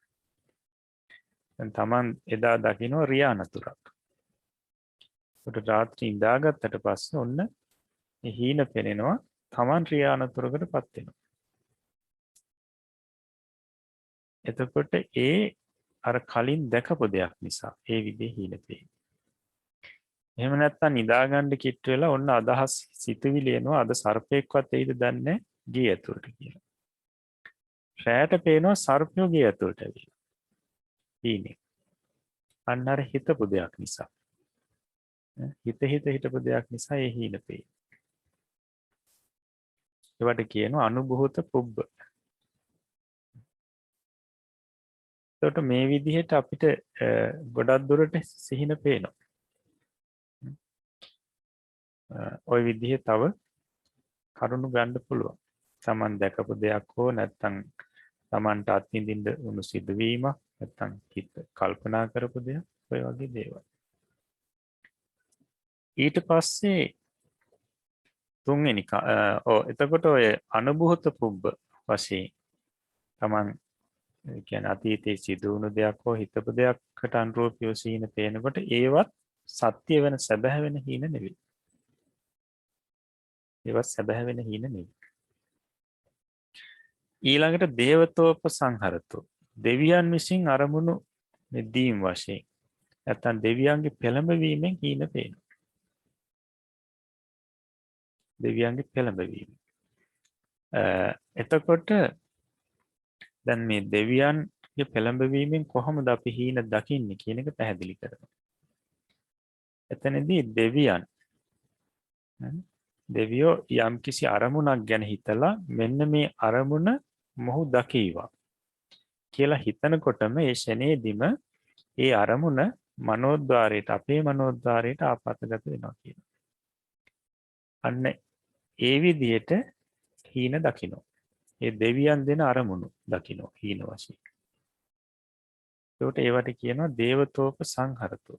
දෙවියන් විසින් පෙළඹවීමෙන් දකින හීන කියලා. එතකොට සමහරලාට දෙවිවරු මේ තමන්ගේ හිතවත් දෙවිවරු ওই විදිහට අරමුණු දෙනවා. ඊට පස්සේ ඒ යහපත වෙන්නේ සමහරලාට අහිතවත් දෙවිවරු අයහපත වෙනින් අරමුණු දෙනවා. ඔය විදිහට හීන පෙන්වනවා. යහපත වෙනින් වෙන්නත් පුළුවන් අයහපත වෙනින් වෙන්නත් පුළුවන්. එතකොට මේ දෙවිවරු පෙන්වන හීන සමහරක් සැබෑ වෙනවා සමහරක් සැබෑ වෙන්නේ නැහැ. සැබෑ වෙන හීනක් තියෙනවා. ඒ කියන්නේ දෙවරු මේ අනාගතයේ සිද්ධ වෙන දේවලුත් ඒ විදිහටමත් පෙන්වනවා. නමුත් සමහර වෙලාවට නොවන දේවලුත් පෙන්වනවා. එතකොට සමහරක් හීන සැබෑ වෙනවා, සමහරක් ඒවා නැහැ. සමහරක් හීන සැබෑ වෙන්නේ නැහැ. එතකොට ඒ සම්බන්ධයෙන් අපේ ධර්ම ග්‍රන්ථවල එන එක කතාවක් තියෙනවා. මේ දෙවියන් මේ හීන පෙන්වපු අවස්ථාවක්. මේක සිදු වෙන්නේ අපේ ලංකාවේ මේ රුහුණේ. රුහුණේ නාග විහාරය කියලා විහාරයක් තිබිලා තියෙනවා. අතීතේ. කියන්නේ විහාරයේ ඒ විහාරස්ථානයේ නාගස් බොහෝ ප්‍රමාණයක් තිබිලා තියෙනවා. නාග විහාරය. ඉතින් මේ විහාරයේ ස්වාමින්වහන්සේලා බොහෝ පිරිසක් හිටියා. වැඩ හිටියා. ඉතින් ඒ ලොකු ස්වාමින්වහන්සේ කියන්නේ තෙරුන් වහන්සේ මහ තෙරුන් වහන්සේ අර විහාරස්ථානයේ තිබුණ එක විශාල නාගහක් අර ස්වාමින්වහන්සේලාට මතක් කරන්නෙත් නැතුව සංඝයාගෙන් විමසන්නෙත් නැතුව කැප්පෙව්වා.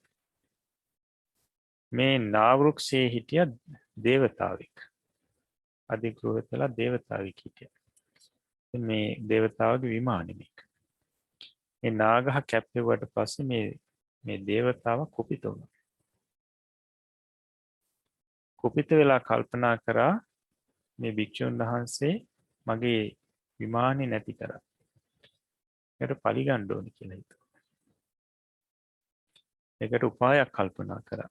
මේක උපායෙන් කරන්න ඕනේ කියලා හිතුවා. ඊට පස්සේ මේ මහතෙරුන් වහන්සේ නිදාගත්තට පස්සේ හීන පෙන්නනවා. එක දවසක් හීනයක් පෙන්වුවා. ඉතින් තව දවස් කීපයකින් මෙන්න මෙහෙම දෙයක් වෙනවා කියලා. මේ මහතෙරුන් වහන්සේත් නැගිටලා පහවදා මේක කියනවා. එහෙම දෙයක් මේ දවසේ වෙනවා. හරියටම සිද්ධ වෙනවා. ඊට පස්සේ තවත් හීනයක් පෙන්වුවා. ඊට පස්සේ ඒකත් කිව්වා. ඒකත් හරියටම සිද්ධ වුණා. දැන් මේ විදිහට ඒ හරියටම සත්‍ය වෙන හීන දවස් ගණනාවක් පෙන්වුවා. එතකොට දැන් මේ ස්වාමින්වහන්සේ අර කියන කාරණා ඒ හරියට මේ වෙලාවට වෙනවා. හරියටම සැබෑ වෙනවා. ඉතින් ඊට පස්සේ මේ මිනිස්සු අතරත් ස්වාමින්වහන්සේලා අතරත් ඒ පලාතෙත් අතිශයින් විශ්වාසයට පාත්‍ර වුණා මේ ස්වාමින්වහන්සේ. මහතෙරුන් වහන්සේ. අතිශයින් ප්‍රසාදයට පාත්‍ර වුණා. රජගෙදරට පවා මේ විස්තර ගියා. රජගෙදර පිරිස පවා ප්‍රසාදයට පත් වුණා. හරියටම අනාගතේ කියනවා. ඉතින් අතිශයින් ප්‍රසිද්ධ වුණා. දැන් මේ දේවතාව කල්පනා කරා දැන් තමයි මගේ පලි ගැනීම කරන්න ඕනේ කියලා. ඊට පස්සේ දේවතාව මොකද කරේ? එදා රෑ නිදාගත්තට පස්සේ හීනෙන් පෙන්නවා රටේ රුහුණේ රජතුමා දවස් 7කින් මැරෙනවා. ස්වාමින්වහන්සේත් පහවදා නැගිටලා තෙරුන් වහන්සේ රජගෙදර රාජ බිසවවරුන්ට කිව්වා රජතුමා දවස් 7කින් මැරෙනවා කියලා. රාජ බිසවරු ඒක ඇහුවට පස්සේ අඬන්න ගත්තා. කෑ ගහන්න ගත්තා. විලාප දෙන්න ගත්තා. දැන් රජ ගෙදරම හරියට මලගයක් වගේ. රජ ගෙදර වැඩත් ඔක්කොම නැවැත්තිලා. සම්පූර්ණ මලගයක් වගේ. රජතුමා ඇහුවා ඇයි? කිව්වා අර ස්වාමීන් අර මහතෙරුන් වහන්සේ කිව්වා ඔබ වහන්සේ දවස් 7කින් මැරෙනවා කියලා. දැන් රජතුමාටත් බයයි. හැබැයි අනිත් පැත්තට හරි කේන්ති. මේ වගේ දෙයක් ප්‍රසිද්ධ කළා. දැන් දවස් 7ක් පුරාවටම හරියට අර නොමැරී මැරෙනවා වගේ ජීවිතේ ගත කරන්න වෙනවා. ඉතින් දැන් මේ කාරණාව නිසා ඒ රටම අවුල් වියවුල්. රජතුමා දවස් 7කින් මැරෙනවා. කෙසේ හෝ දැන් රජතුමා දවස් ගණන් කරනවා. අන්තිමේටම දවස් 7 පහ වුණා රජතුමා මැරුණේ. රජතුමාට මේකට හරියට තරහ. අන්තිමේට මොකද කරේ? මේ රජතුමා මේ ස්වාමින් වහන්සේගේ මහතෙරුන් වහන්සේගේ අත්පය කපලා දැම්මේවා. තරහට. අන්න බලන්න සිහින දෙවියෝ පෙන්වන සිහින සමහරක් සත්‍ය වෙනවා සමහරක් සත්‍ය වෙන්නේ නැහැ. ඒ නිසා සිහින දැකලා අනාවැකි කියනකොට බොහොම පරිස්සම් වෙන්න ඕනේ. දෙවිවරු හොඳට ඉන්න කාලේ හොඳට පෙන්වන්න පුළුවන් සත්‍ය වෙන දේවල් කුමක් හෝ දෙයකින් ගැටුනොත් ඊට පස්සේ Tamanට විනාශය ගෙන දෙන විදිහට හීන පෙන්වන්න පුළුවන්. ඒ නිසා හීන ගැන අනාවැකි හීන දැකලා ඒව ගැන අනාවැකි කියන එක සම්බන්ධයෙන් බොහොම පරිස්සම් වෙන්න ඕනේ. දෙවියන් විසින් මේ පෙළඹවීමෙන් හීන දකින ආකාරයයි ඔය තුන්වෙනි ආකාරය දේවතෝප සංහරතෝ. මේ සිහින සමහරක් සැබෑ වෙනවා සමහරක් සැබෑ වෙන්නේ නැහැ. සත්‍ය වෙන්නේ නැහැ.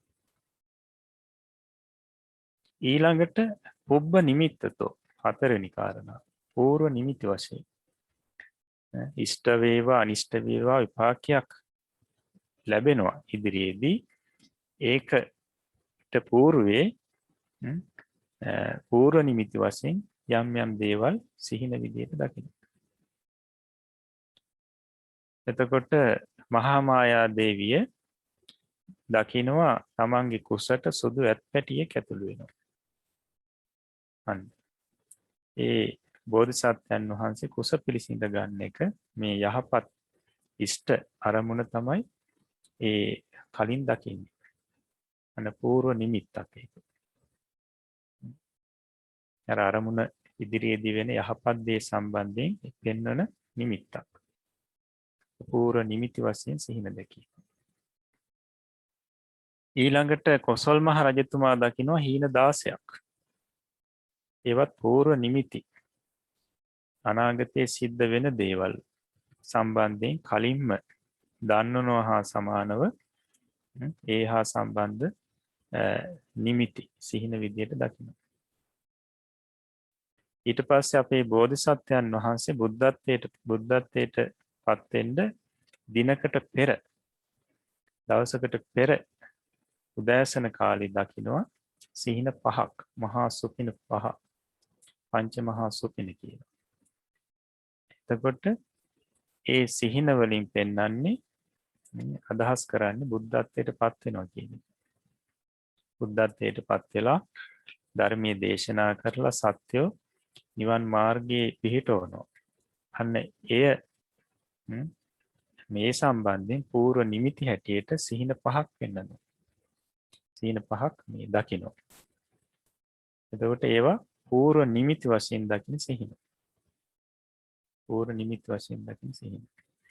එතකොට මේ පූර්ව නිමිති වශයෙන් දකින්න සිහින සම්පූර්ණම සත්‍ය වෙනවා. ඒවා සැබෑ වෙනවා. එතකොට දැන් අපි ධාතු කිපීම වශයෙන් දකින සිහින සැබෑ වෙන්නේ නැහැ. ඒ වගේම අනුභූත පූර්ව වශයෙන් දකින සිහින සැබෑ වෙන්නේ නැහැ. දේවතෝප සංහර වශයෙන් දකින සිහින සමහරක් සැබෑ වෙනවා සමහරක් සත්‍ය වෙන්නේ නැහැ. නමුත් පූර්ව නිමිති වශයෙන් දකින සිහින සම්පූර්ණම සත්‍යයි. සිද්ධ වෙන දේවල්. ඔයිට අමතරව සමහරලාවට ඉස්සරහට වෙන දේවල් පෙන්වන්න පුළුවන්. මේ දකින්න පුළුවන් සිහින වශයෙන්. එතකොට සමහර වෙලාවට සමහරුන්ට අර මොහොත ගොඩ ගලනවා. ඔය වගේ දේවල් පේනවා. පූර්ව නිමිති වශයෙන්. එතකොට ඒවා සත්‍යයි. නමුත් දැන් අපිට සමහර සිහින දැක්කට පස්සේ ඒක හරියටම නිශ්චය කරගන්න බෑ මේක පූර්ව නිමිති වශයෙන් දකින එකක්ද නැත්නම් දෙවියන් විසින් පෙන්වන එකක්ද එහෙම නැත්නම් මේ ධාතු කිපීමෙන් දකින එකක්ද මේ විදිහට හරියට නිශ්චය කරගන්න බෑ සාමාන්‍ය පුජ්‍යලයක් දකින සිහින. ඒ නිසා සිහින සම්බන්ධයෙන් උපේක්ෂාවෙන් ඉන්න එක තමයි හොඳම දේ. සිහින සම්බන්ධයෙන් උපේක්ෂාවෙන් ඉන්න එක.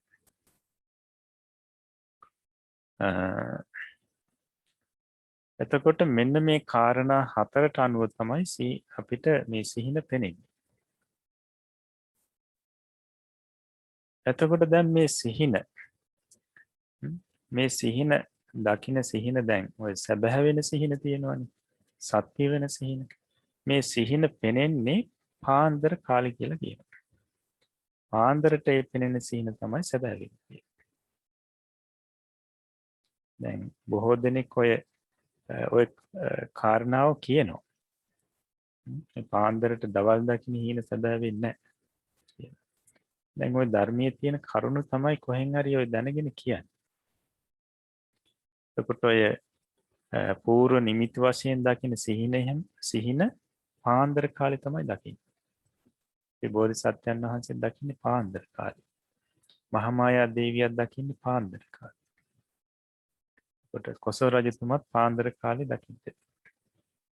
ඒ විදිහට සැබෑ වෙන සිහින පාන්දර කාලේ දකින්නේ.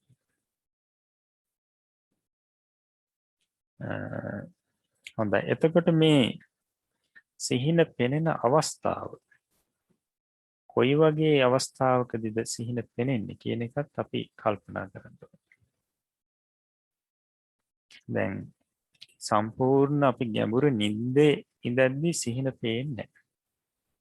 නිින්ද කියලා කියන්නේ ගැඹුරු නිින්දට අපි වැටෙනවා කියලා කියන්නේ භවාංග සිත් එක දිගට පහළ වෙනවා. එක දිගට භවාංග සිත් පරම්පරාවක් පහළ වෙනවා. ඒත් භවාංග සිත් පරම්පරාව කියලා කියන්නේ ඒ සිත්වල අරමුණ අර ප්‍රතිසන්දි සිතේ අරමුණ. ඒත් බාහිර අරමුණක් නෙවෙයි ඒක. ඒ අරමුණ වෙනස් වෙන්නේ නැහැ. එහෙමනම් නිින්දේ ඉන්න අවස්ථාවේදී ගැඹුරු නිින්දේ ඉන්න අවස්ථාවේදී සිහින පේන්නේ නැහැ. ඊට පස්සේ නිදා නොගෙන ඉන්න අවස්ථාවේදී නිින්දෙන් බැහැර වෙලා ඉන්න අවස්ථාවේ හීන පේන්නේ නැහැ.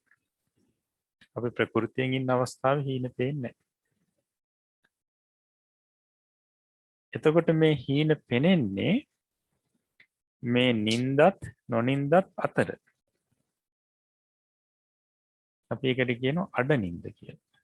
එහෙම නැත්නම් කපිමිද්ද පරේතෝ මහරජ සුපිනම් පස්සෙති. මේ වඳුරු නිින්දේ ඉන්න අවස්ථාවේදී තමයි සිහින පේන්නේ කියලා කියනවා. වඳුරු නිින්ද කියලා කියන්නේ වඳුර නිදා ගන්න හැටි දැකලා ඇති. ශනිකව නිින්දට වැටෙනවා ආය නැගිටිනවා. ආය නිින්දට වැටෙනවා ආය නැගිටිනවා. මේක ඉක්මනින් වෙනවා. ඒ කියන්නේ භවාංග පරම්පරාවට වැටෙනවා ආය ශනිකව ආය මනෝද්වාර වීති පහළ වෙනවා. ආයෙත් ඉක්මනට භවාංගයට වැටෙනවා. නිින්දට වැටෙනවා. ආය මනෝද්වාර වීති ඇහැරෙනවා. නැවත නිින්දට වැටෙනවා ආයෙත් භවාංග. නැවත ඉක්මනින් ඇහැරෙනවා. ආයෙත් මනෝද්වාර වීති. මෙන්න මේ විදිහට මේ විදිහේ නිින්දට තමයි මේ වඳුරු නිින්ද කියලා කියන්නේ. අපි කියනවා අඩ නිින්ද කියලා. එතකොට මේ ඉක්මනින් නිින්දට වැටෙනවා නැවත නිින්දෙන් අවදි වෙනවා. නිින්දට වැටෙනවා නිින්දෙන් අවදි වෙනවා. මෙන්න මේ අවස්ථාවේදී තමයි හීන දකින්නේ. එතකොට භවාංග සිත් කිහිපයක් ටිකක් පහළ වෙනවා නැවතයි මනෝද්වාර වීති. නැවතයි භවාංගයට වැටෙනවා. බලන්න නිින්දට වැටෙනවා නිින්දෙන් නැගිටිනවා. එතකොට දැන් අපි බාහිරින් බලනකොට මේ පුජ්‍යලයා නිදාගෙන ඉන්න පුජ්‍යලයාගේ නැගිටීමක් පේන්නේ නැහැ. ඉන්න ඉරියව්වෙම ඉන්නේ. මේක ඉක්මනින් සිද්ධ වෙනවා. භවාංග සිත් පරම්පරාව පහළ වෙනවා ආශනිකව. ඒකින් ඒ භවාංග පරම්පරාවෙන් අයින් වෙලා මනෝද්වාර වීති පහළ වෙනවා. ආයි ඉක්මනට භවාංග සිත්. ආයි නැවත මනෝද්වාර වීති. මේ විදිහට නිින්දට වැටෙනවා ආයි නිින්දෙන් ශනිකව නැගිටිනවා. ආයි ඉක්මනට නිින්දට වැටෙනවා නිින්දෙන්. මෙන්න මේ අවස්ථාව තමයි ඔය වඳුරු නිින්ද නැත්තම් අඩ නිින්ද කියලා කියන්නේ. එක දිගටම භවාංග සිත් පහළ වෙනවා නම් හීන පේන්නේ නැහැ. එක දිගටම මනෝද්වාර වීති හෝ චක්සුද්වාර වීති ආදී පහළ වෙනවා නම් ඔය නැගිටලා ඉන්න අවස්ථාවේදී එතකොට හීන පේන්නේ නැහැ. අන්න අර දෙක වරින් වර ඉක්මනින් මාරු වෙමින් පහළ වෙනකොට තමයි මේ හීන පේන්නේ. අඩ නිින්ද. එතකොට දැන් සමහරු කියනවා අද නම් මට නිින්ද ගියේ නෑ හරියට රෑ. ඊන හරියට පෙනුණා කියලා. ඒ කියන්නේ හොඳට භවාංගයට බැසගෙන චිත්ත සංතතිය පැවතුනේ නෑ. හොඳට නිින්ද ගිහිල්ලා නෑ. හොඳට නිින්ද ගියා නම් හීන පේන්නේ නෑ. ඒකට හීන පේන්නේ අන්න අර නිින්දට වැටෙනවා ආයේ නැගිටිනවා. නිින්දට වැටෙනවා නැගිටිනවා. ඒ නැගිට්ටා කියලා මේ වටපිට දේවල් ගැන අවධානයක් නැහැ. තාම නිකන් නිින්දේ වගේ තමයි ඉන්නේ. නිින්දෙන් ඇදෙන්න නැගිටිනව නෙවෙයි. ඒ භවාංග පරම්පරාවෙන් අයින් වෙනවා. අර නිින්ද ඉරියව්වෙම තමයි අපිට බාහිරින් බැලුවත් දකින්න පුළුවන් වෙන්නේ පුද්ගලයා. එතකොට මේ අවස්ථාවත් අර පහළ වෙන අරමුණු පාලනය කරගන්න පුළුවන් අවස්ථාවක් නෙවෙයි ඒ සිහින පේන අවස්ථාව. එක්තරා විදිහකට අවිෂය අවස්ථාවක්. තමන් ප්‍රකෘති ස්වરૂපේ ඉන්න අවස්ථාවක් නෙවෙයි. දැන් එතකොට මෙන්න මේ අවස්ථාවේදී සිහින පෙනෙනවා. මේ සිහින පේන අවස්ථාව. එතකොට මේ සිහින පෙනෙන අවස්ථාවේදී අපි පැහැදිලි කරා කුසල් ජවන් වලින් යුක්ත ඒ සප්තදසායිෂ්ඨ නොවන වීති පහළ වෙන්නත් පුළුවන්. නැත්නම් අකුසල් ජවන් වලින් යුක්ත සප්තදසායිෂ්ඨ නොවන වීති පහළ වෙන්නත් පුළුවන්. ඊළඟට අපි කියවා අව්‍යාකෘත වීති පහළ වෙන්නත් පුළුවන් කියලා. ඒත් දැන් අව්‍යාකෘත වීති වලදී තියෙන්නේ මනෝද්වාරවජ්ජනී විතරනේ. නමුත් මේ කුසල හා අකුසල් ජවන් පහළ වෙන වීති වලදී ඒ ජවන් කර්ම සිත් බවට පත් වෙනවා. ඒවා කර්ම අපි බෙදුවොත් එහෙම ඒ චිත්ත වීතිය මනෝද්වාරවජ්ජනී ක්‍රියා. ඊළඟට කුසල් ජවන් වේවා අකුසල් ජවන් වේවා ඒ සියල්ලම කර්ම. කර්ම. ඒත් අපි දන්නවා කර්ම වලට විපාක ලැබෙනවා. කර්ම වලට විපාක ලැබෙනවා. එතකොට මෙන්න මේ වීතිවල මේ සිහින දකින අවස්ථාවේදී පහළ වෙන චිත්ත වීති වලට විපාක ලැබෙනවද කියන එකත් පැහැදිලි කරගන්න ඕනේ. විපාක ලැබෙනවද නැද්ද කියලා. බොහෝ දෙනෙකුට තියෙන ගැටලුවක්. පැහැදිලි කරනවා ධර්මයේ මේ සිහින දැකීම වශයෙන් පහළ වෙන චිත්ත වීති වල පහළ වෙන කුසල් ජවන් වලින් හෝ අකුසල් ජවන් වලින් ඒවල විපාක හැටියට උප්පත්තියක් නම් ලබලා දෙන්නේ නැහැ. ප්‍රතිසන්දි විපාක නැහැ. ඒකට සිහින දකින්න වෙලාවේදී සතෙක් මරනවා. ඒ සතා මැරීම කියන ඒ අකුසලයේ සිහිපත් වෙලා උපදින්නේ නැහැ. උප්පත්තියක් ලබලා දෙන්නේ නැහැ. මොකද මේ අවස්ථාව දුර්වල අවස්ථාවක්. දුර්වල සිත් පහළ වෙන අවස්ථාවක්. මේ සිහින දකින්න අවස්ථාවේදී පහළ වෙන ජවන් බොහොම දුර්වලයි. ප්‍රතිසන්දි විපාකයක් ගෙන දීමට සමර්ථ නැහැ. නමුත් ප්‍රවෘත්ති විපාක ලබලා දෙන්න පුළුවන් කියනවා. ප්‍රවෘත්ති විපාක කියලා කියන්නේ ඉපදුනාට පස්සේ කුමක් හෝ වෙන කර්මයකින් ඉපදුනාට පස්සේ අන්නේ තැනැත්තට ඒ ගත කරන ජීවිතේ එක්කෝ සැපේ වැඩි කරනවා. එහෙම නැත්නම් දුක වැඩි කරනවා. පීඩාවටපත් කරනවා. එහෙම නැත්නම් මේ සැපවත් කරනවා. අන්න ඒ විදිහට තමයි ප්‍රවෘත්ති විපාක ලැබෙනවා කියලා කියන්නේ. එතකොට මේ ප්‍රවෘත්ති විපාක ලැබෙනකොට මේ සිහින දකින අවස්ථාවේ පහළ වෙන චිත්ත වීති වල ජවන් වලින් මේ දුර්වල ජවන් වලින් මේ ප්‍රවෘත්ති විපාක ලබලා දෙනකොට තවත් මේ තමන් කරපු කුසල හෝ අකුසල් වල බලපෑමෙන් උපකාරයෙන් තමයි විපාක ලබලා දෙන්නේ කියලා කියනවා. ඒ කියන්නේ දැන් සමහර ලාවට අපි කරන අකුසල් තියෙනවා දුර්වල අකුසල්. දුර්වල අකුසල් තියෙනවා. නමුත් අපි නැවත නැවත පසු කාලීනව අකුසල් කරනවා නම් අන්න අර මුලින් තිබුණු මුලින් දුර්වලව කරපු අකුසල් බලවත් වෙනවා. ඒවා බලවත් වෙනවා. ඒ වගේම තමයි අපි සුළු කුසල් කරනවා. ඒ මේ බලවත් නැති දුර්වල කුසල් නැවත නැවත අපි පසුපසු කුසල් බලවත් කුසල් කරනකොට අර මුල් දුර්වල කුසලුත් බලවත් වෙනවා. බලවත් වෙනවා. එතකොට නැවත නැවත කුසල් කරනකොට මුලින් තිබුණු දුර්වල කුසල් බලවත් වෙනවා. අන්න ඒ වගේ දැන් සිහිනෙන් හීනෙන් Taman දකින්න සත්තු මරනවා. Taman සත්තු මරනවා. දැන් බොහොම දුර්වලයි මේ ජවන්. ජවන් දුර්වලයි. නමුත් Taman ප්‍රකෘති ජීවිතයේදී සත්තු මරනවා. සත්තු මරනවා. අන්න ඒ සත්තු මරනකොට ඒ පහළ වෙන අකුසල් ජවන් නිසා අර සිහින දකින අවස්ථාවේදී සත්තු මරීම වශයෙන් ඒ මේ පහළ වුණු ජවන් බලවත් වෙනවා. ඒ ජවන් බලවත් වෙනවා. බලවත් වෙලා ප්‍රවෘත්ති පාක ලබලා දෙනවා. ඒ වගේම තමයි සිහින දකිනකොට කුසල් ජවන් පහළ වෙනවා. ඒතර මේකත් දුර්වලයි මේ කුසල් ජවන්. ප්‍රතිසන්දීපාකයක් කොහොමවත් ලබලා දෙන්නේ. එතකොට තමන් සාමාන්‍ය ජීවිතේ තව තව කුසල් කරනවා. ඒ කුසල් කරනකොට අන්න අර දුර්වල වූ මේ සිහින දකින්න වෙලාවේදී පහළ වුණු මේ දුර්වල වූ කුසල් ජවන් බලවත් වෙනවා. ඒ බලවත් වීම නිසා ප්‍රවෘත්ති විපාක ලබනවා. ප්‍රවෘත්ති විපාක ලබලා දෙනවා. ඒකට ඒ පිරිසට සංසාරේ උපදිනකොට ඒ ජීවිතය තව තවත් සැපවත් කරනවා. අකුසල් ජවන් ප්‍රවෘත්ති විපාක දෙනකොට ඒ ලැබු ජීවිතේ තව තවත් දුක්ඛිත තත්ත්වයට දානවා. මෙන්න මෙහෙම තමයි මේ සුපින වීති වලදී ජවන් වල විපාක ලැබෙන්නේ. මේ කාරණාවත් මතකයේ තියාගන්න ඕනේ. හොඳයි. එතකොට දැන් අපි මනෝද්වාර වීති යටතේ කාම ජවන් වීති පැහැදිලි කරගත්තා. එතකොට සප්තදසායුෂ්ක කාම විභූතාරාමන වීති 5ක් තිබුණා.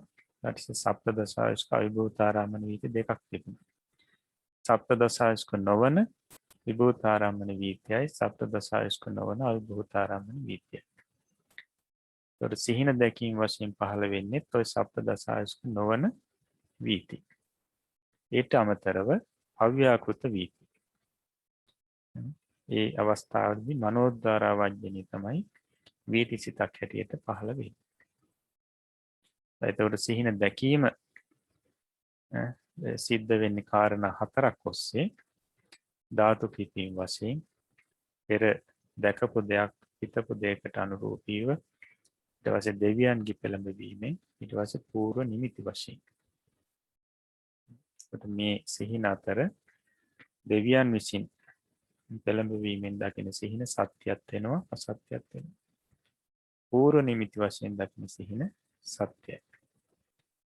ධාතු කිපීම වශයෙන් ඊට පස්සේ අනුභූත පූර්ව වශයෙන් දකින සිහින අසත්‍යයි. එතකොට සිහින දකින්නේ අර අඩ නිින්දේ ඉන්න අවස්ථාවේදී. අපි කියන්නේ වඳුරු නිින්දේ. වඳුර නිදා ගන්න විදිහට ඒ ඉන්න නිින්දේ නිදින අවස්ථාවේ තමයි දකින්නේ. හොඳයි. එතකොට ඒ සිහින දකින අවස්ථාවේදී පහළ වෙන චිත්ත වීතිවල ජවන් වලින් ප්‍රතිසන්දි විපාක ලබලා දෙන්නේ නැහැ. ප්‍රවෘත්ති විපාක ලබලා දෙන්නේ ඒත් තවත් කුසලයක හෝ අකුසලයක උපකාරී. එතකොට මේ කරුණු කාරණා කවුරුත් මතකයේ තියාගන්න. එහෙමනම් අපි අදට අභිධර්ම පාඩම මෙතකින් අවසන් කරනවා. ඊළඟට අපිට තියෙන්නේ බොහොම වටිනා පාඩමක් මනෝද්වාර වීති ඇතිවීමේ හේතු කියන පාඩම. ඒකට මේක අපි ඊළඟ දවසේදී සාකච්ඡා කරමු. ඒක ඉතාම වැදගත් පාඩමක්. මේ අරමුණු මනෝද්වාරයට එන්නේ කොහොමද? කුමන හේතු නිසාද? කියන කාරණාව පැහැදිලි කරනවා. ඉතින් මේ පාඩමින් තුලිනුත් අපිට තව දුරටත් මේ මනෝද්වාර වීති සම්බන්ධයෙන් පැහැදිලි දැනුමක් ඇති වෙනවා. හොඳයි. ඊට පස්සේ අපිට තියෙන පාලි පාඩම බලමු.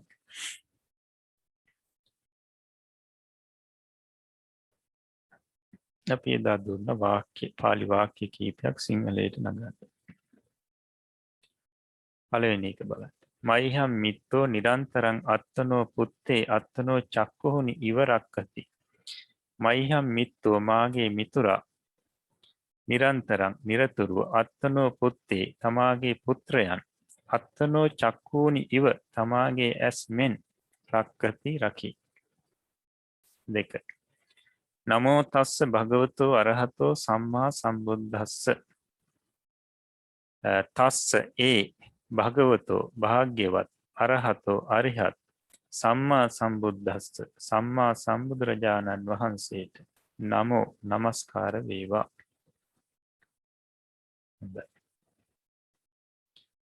තේන කොහොපන සමයේන බුද්ධෝ භගවා සාවත්තියං අනාථ පිණ්ඩිකස්ස ජේතවනේ ආරාමේ විහෙරති. අත්ථ කොහෝ අනාථ පිණ්ඩිකෝ සෙට්ටිහි භගවන්තං උපසංකමිත්වා වන්දිත්වා ඒකමන්තං නිසීදි. තේන කොහොපන සමයේන එසමයෙහි වනාහි බුද්ධෝ භගවා භාග්‍යවත් බුදුරජාණන් වහන්සේ සාවත්තියං සැවැත්නුවර අනාථ පිණ්ඩිකස්ස අනාථ පිණ්ඩික සිටුහුගේ ජේතවනී ආරාමේ ජේතවන ආරාමේහි නැත්නම් ජේතවනාරාමේහි විහෙරති වැඩවාසය කරන සේක. අතකෝ ඉක්බිති අනාථ පිණ්ඩිකෝ සෙට්ටිහි අනාථ පිණ්ඩික සිටුතුමා භගවන්තං උපසංකමිත්වා භාග්‍යතුන් වහන්සේ ළඟට අවුත්. එහෙම නැත්නම් භාග්‍යතුන් වහන්සේ වෙත එළඹ වන්දිත්වා වැඳ ඒකමන්තං නිසීදි එක් පැත්තක හුන්නේය. කියන්නේ ඉඳගත්තේය කියන එකයි. එක් පැත්තක කියන එකට එකක් පසක කියලා කියන්න පුළුවන්. හොඳයි. 4. ඒකදා අහම් මයිහම් මිත්තේහිච බහතරේහිච සද්ධින් අධිපතිස්ස ගේහං ගන්තා තත්ත චිරං අවසින්. ඒකදා එක් කලෙක අහම් මම මයිහම් මිත්තේහිච බහතරේහිච සද්ධින් මාගේ මිතුරන්ද සහෝදරයින්ද සමග අධිපතිස්ස ගේහං ගන්තා අධිපතියාගේ ගෙදර ගොස් තත්ත එහි චිරං බොහෝ කලක් අවසින් විසුවෙමි. ඊට පස්සේ 5. මහා සීවත් තෙහෙරෝ අරහත්තම් පත්වා අත්තනෝ පාදේ දොහවිතුම් උදකං ගහෙත්වා පීඨේ නිසීදි. තාවදේව සක්කෝ දේවානමින්දෝ බහෝහි දේවේහි සද්ධින් ආකාශේන ආගන්ත්වා භන්තේ අහන් තුයිහම් පාදේ දොහවිස්සාමි ඉති වත්වා තස්ස පාදේ අදොහවි.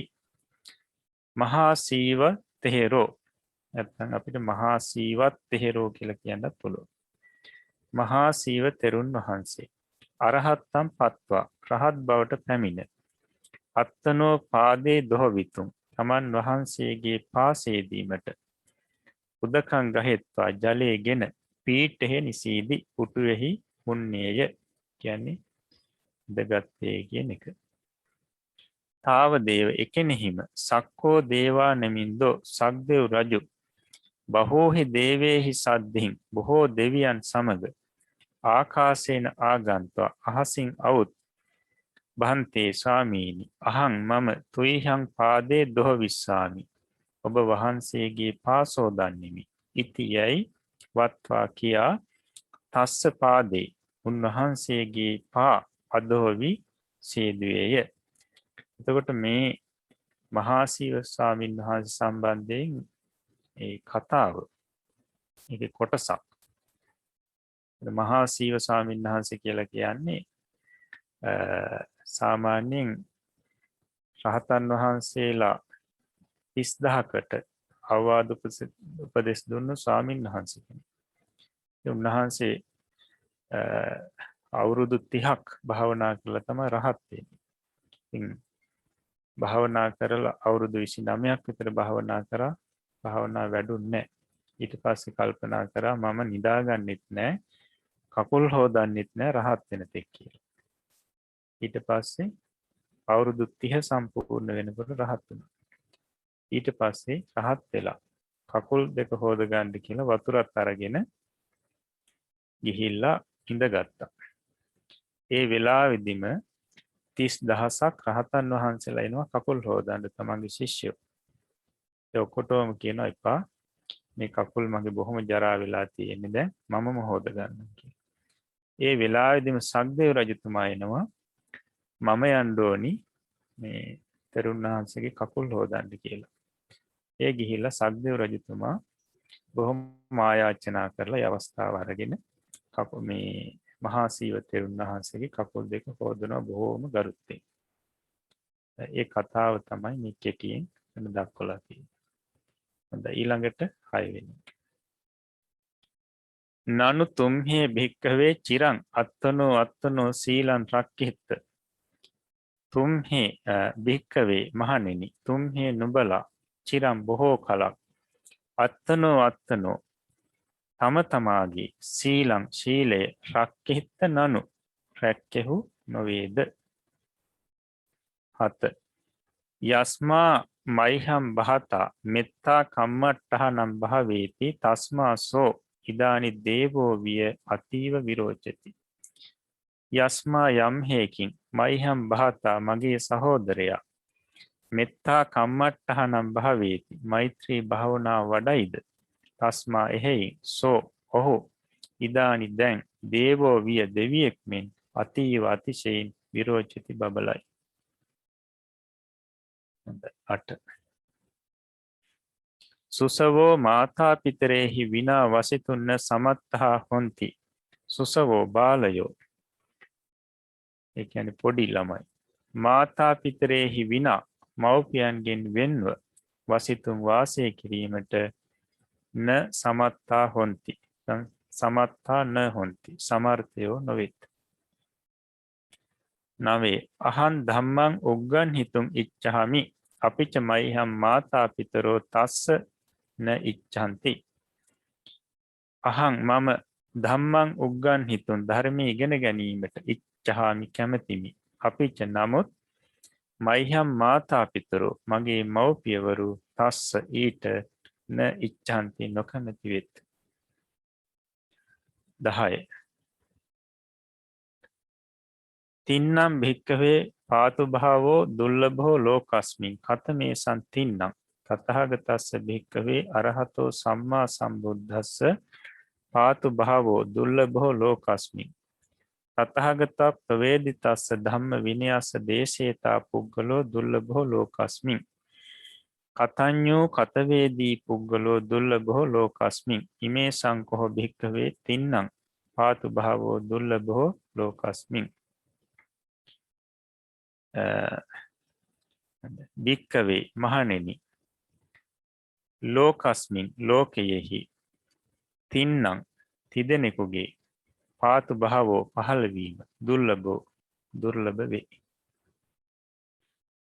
කතමේසන් තින්නම් කවර තිදෙනෙකුගේද. භික්කවේ මහණෙනි තතහගතස්ස තතහගත අරහතෝ අරිහත් සම්මා සම්බුද්දස්ස සම්මා සම්බුදුරජාණන් වහන්සේ නමකගේ පාතු භාවෝ පහළවීම ලෝකස්මින් ලෝකයෙහි දුර්ලභෝ දුර්ලභ වේ. ඊළඟට තතහගත ප්‍රවේදිතස්ස තතහගතයන් වහන්සේ විසින් තථාගතයන් වහන්සේ දෙසූ ධම්ම විනයස්ස ධර්ම විනය දේශේතා පුග්ගලෝ දේශනා කරන්නා වූ පුජ්‍යලයා ලෝකස්මින් ලෝකයෙහි දුර්ලභෝ දුර්ලභ වේ. කතඤ්ඤෝ කෙලෙහි ගුණ දන්නා වූ කතවේදී කලගුණ ප්‍රකට කරන්නා වූ කලගුණ දන්නා වූ කතඤ්ඤෝ කතවේදී කලගුණ ප්‍රකට කරන්නා වූ ඒ කියන්නේ කලගුණ දැන ඒ ප්‍රකට කරමින් ප්‍රතිඋපකාර කරන්නා වූ කියන එක. පුග්ගලෝ පුජ්‍යලයා ලෝකස්මින් ලෝකේහි දුර්ලභෝ දුර්ලභ වේ. භික්කවේ මහණෙනි ඉමේ සම්තින්නම් භික්කවේ මහණෙනි ලෝකස්මින් ලෝකේහි ඉමේ සම්තින්නම් මේ තිදෙනාගේ පාතු භාවෝ පහළවීම දුර්ලභෝ දුර්ලභ වේ. මේ අංගුත්තර නිකායේ තික නිපාතයේ තියෙන දුර්ලභ කියන සූත්‍රය ඔය. සම්පූර්ණ සූත්‍රය. හොඳයි. ඊළඟට අපි අද පිරිසට පැහැදිලි කරලා දෙන්නේ මේ ස්ත්‍රීලිංගික ශබ්ද. ස්ත්‍රීලිංගික ශබ්ද කියන්නේ ස්ත්‍රීන් හෝ ස්ත්‍රී ස්වභාවය අඟවන්නා වූ ශබ්ද ස්ත්‍රීලිංගික ශබ්ද නම් වේ. ස්ත්‍රීන් හෝ ස්ත්‍රී ස්වභාවය අඟවන ශබ්ද තියෙනවා. ඒවා ස්ත්‍රීලිංගික ශබ්ද කියලා කියනවා. හොඳයි. බලමු.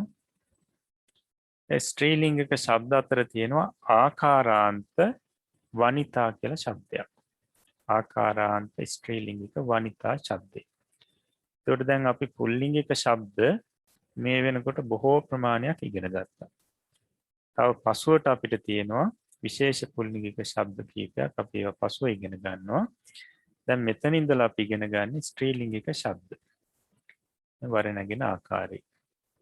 වනිතා ශබ්ද මේක ආකාරාන්ත ශබ්දයක්. අග තා කියලා තමයි ඉවර වෙන්නේ. වනිතා.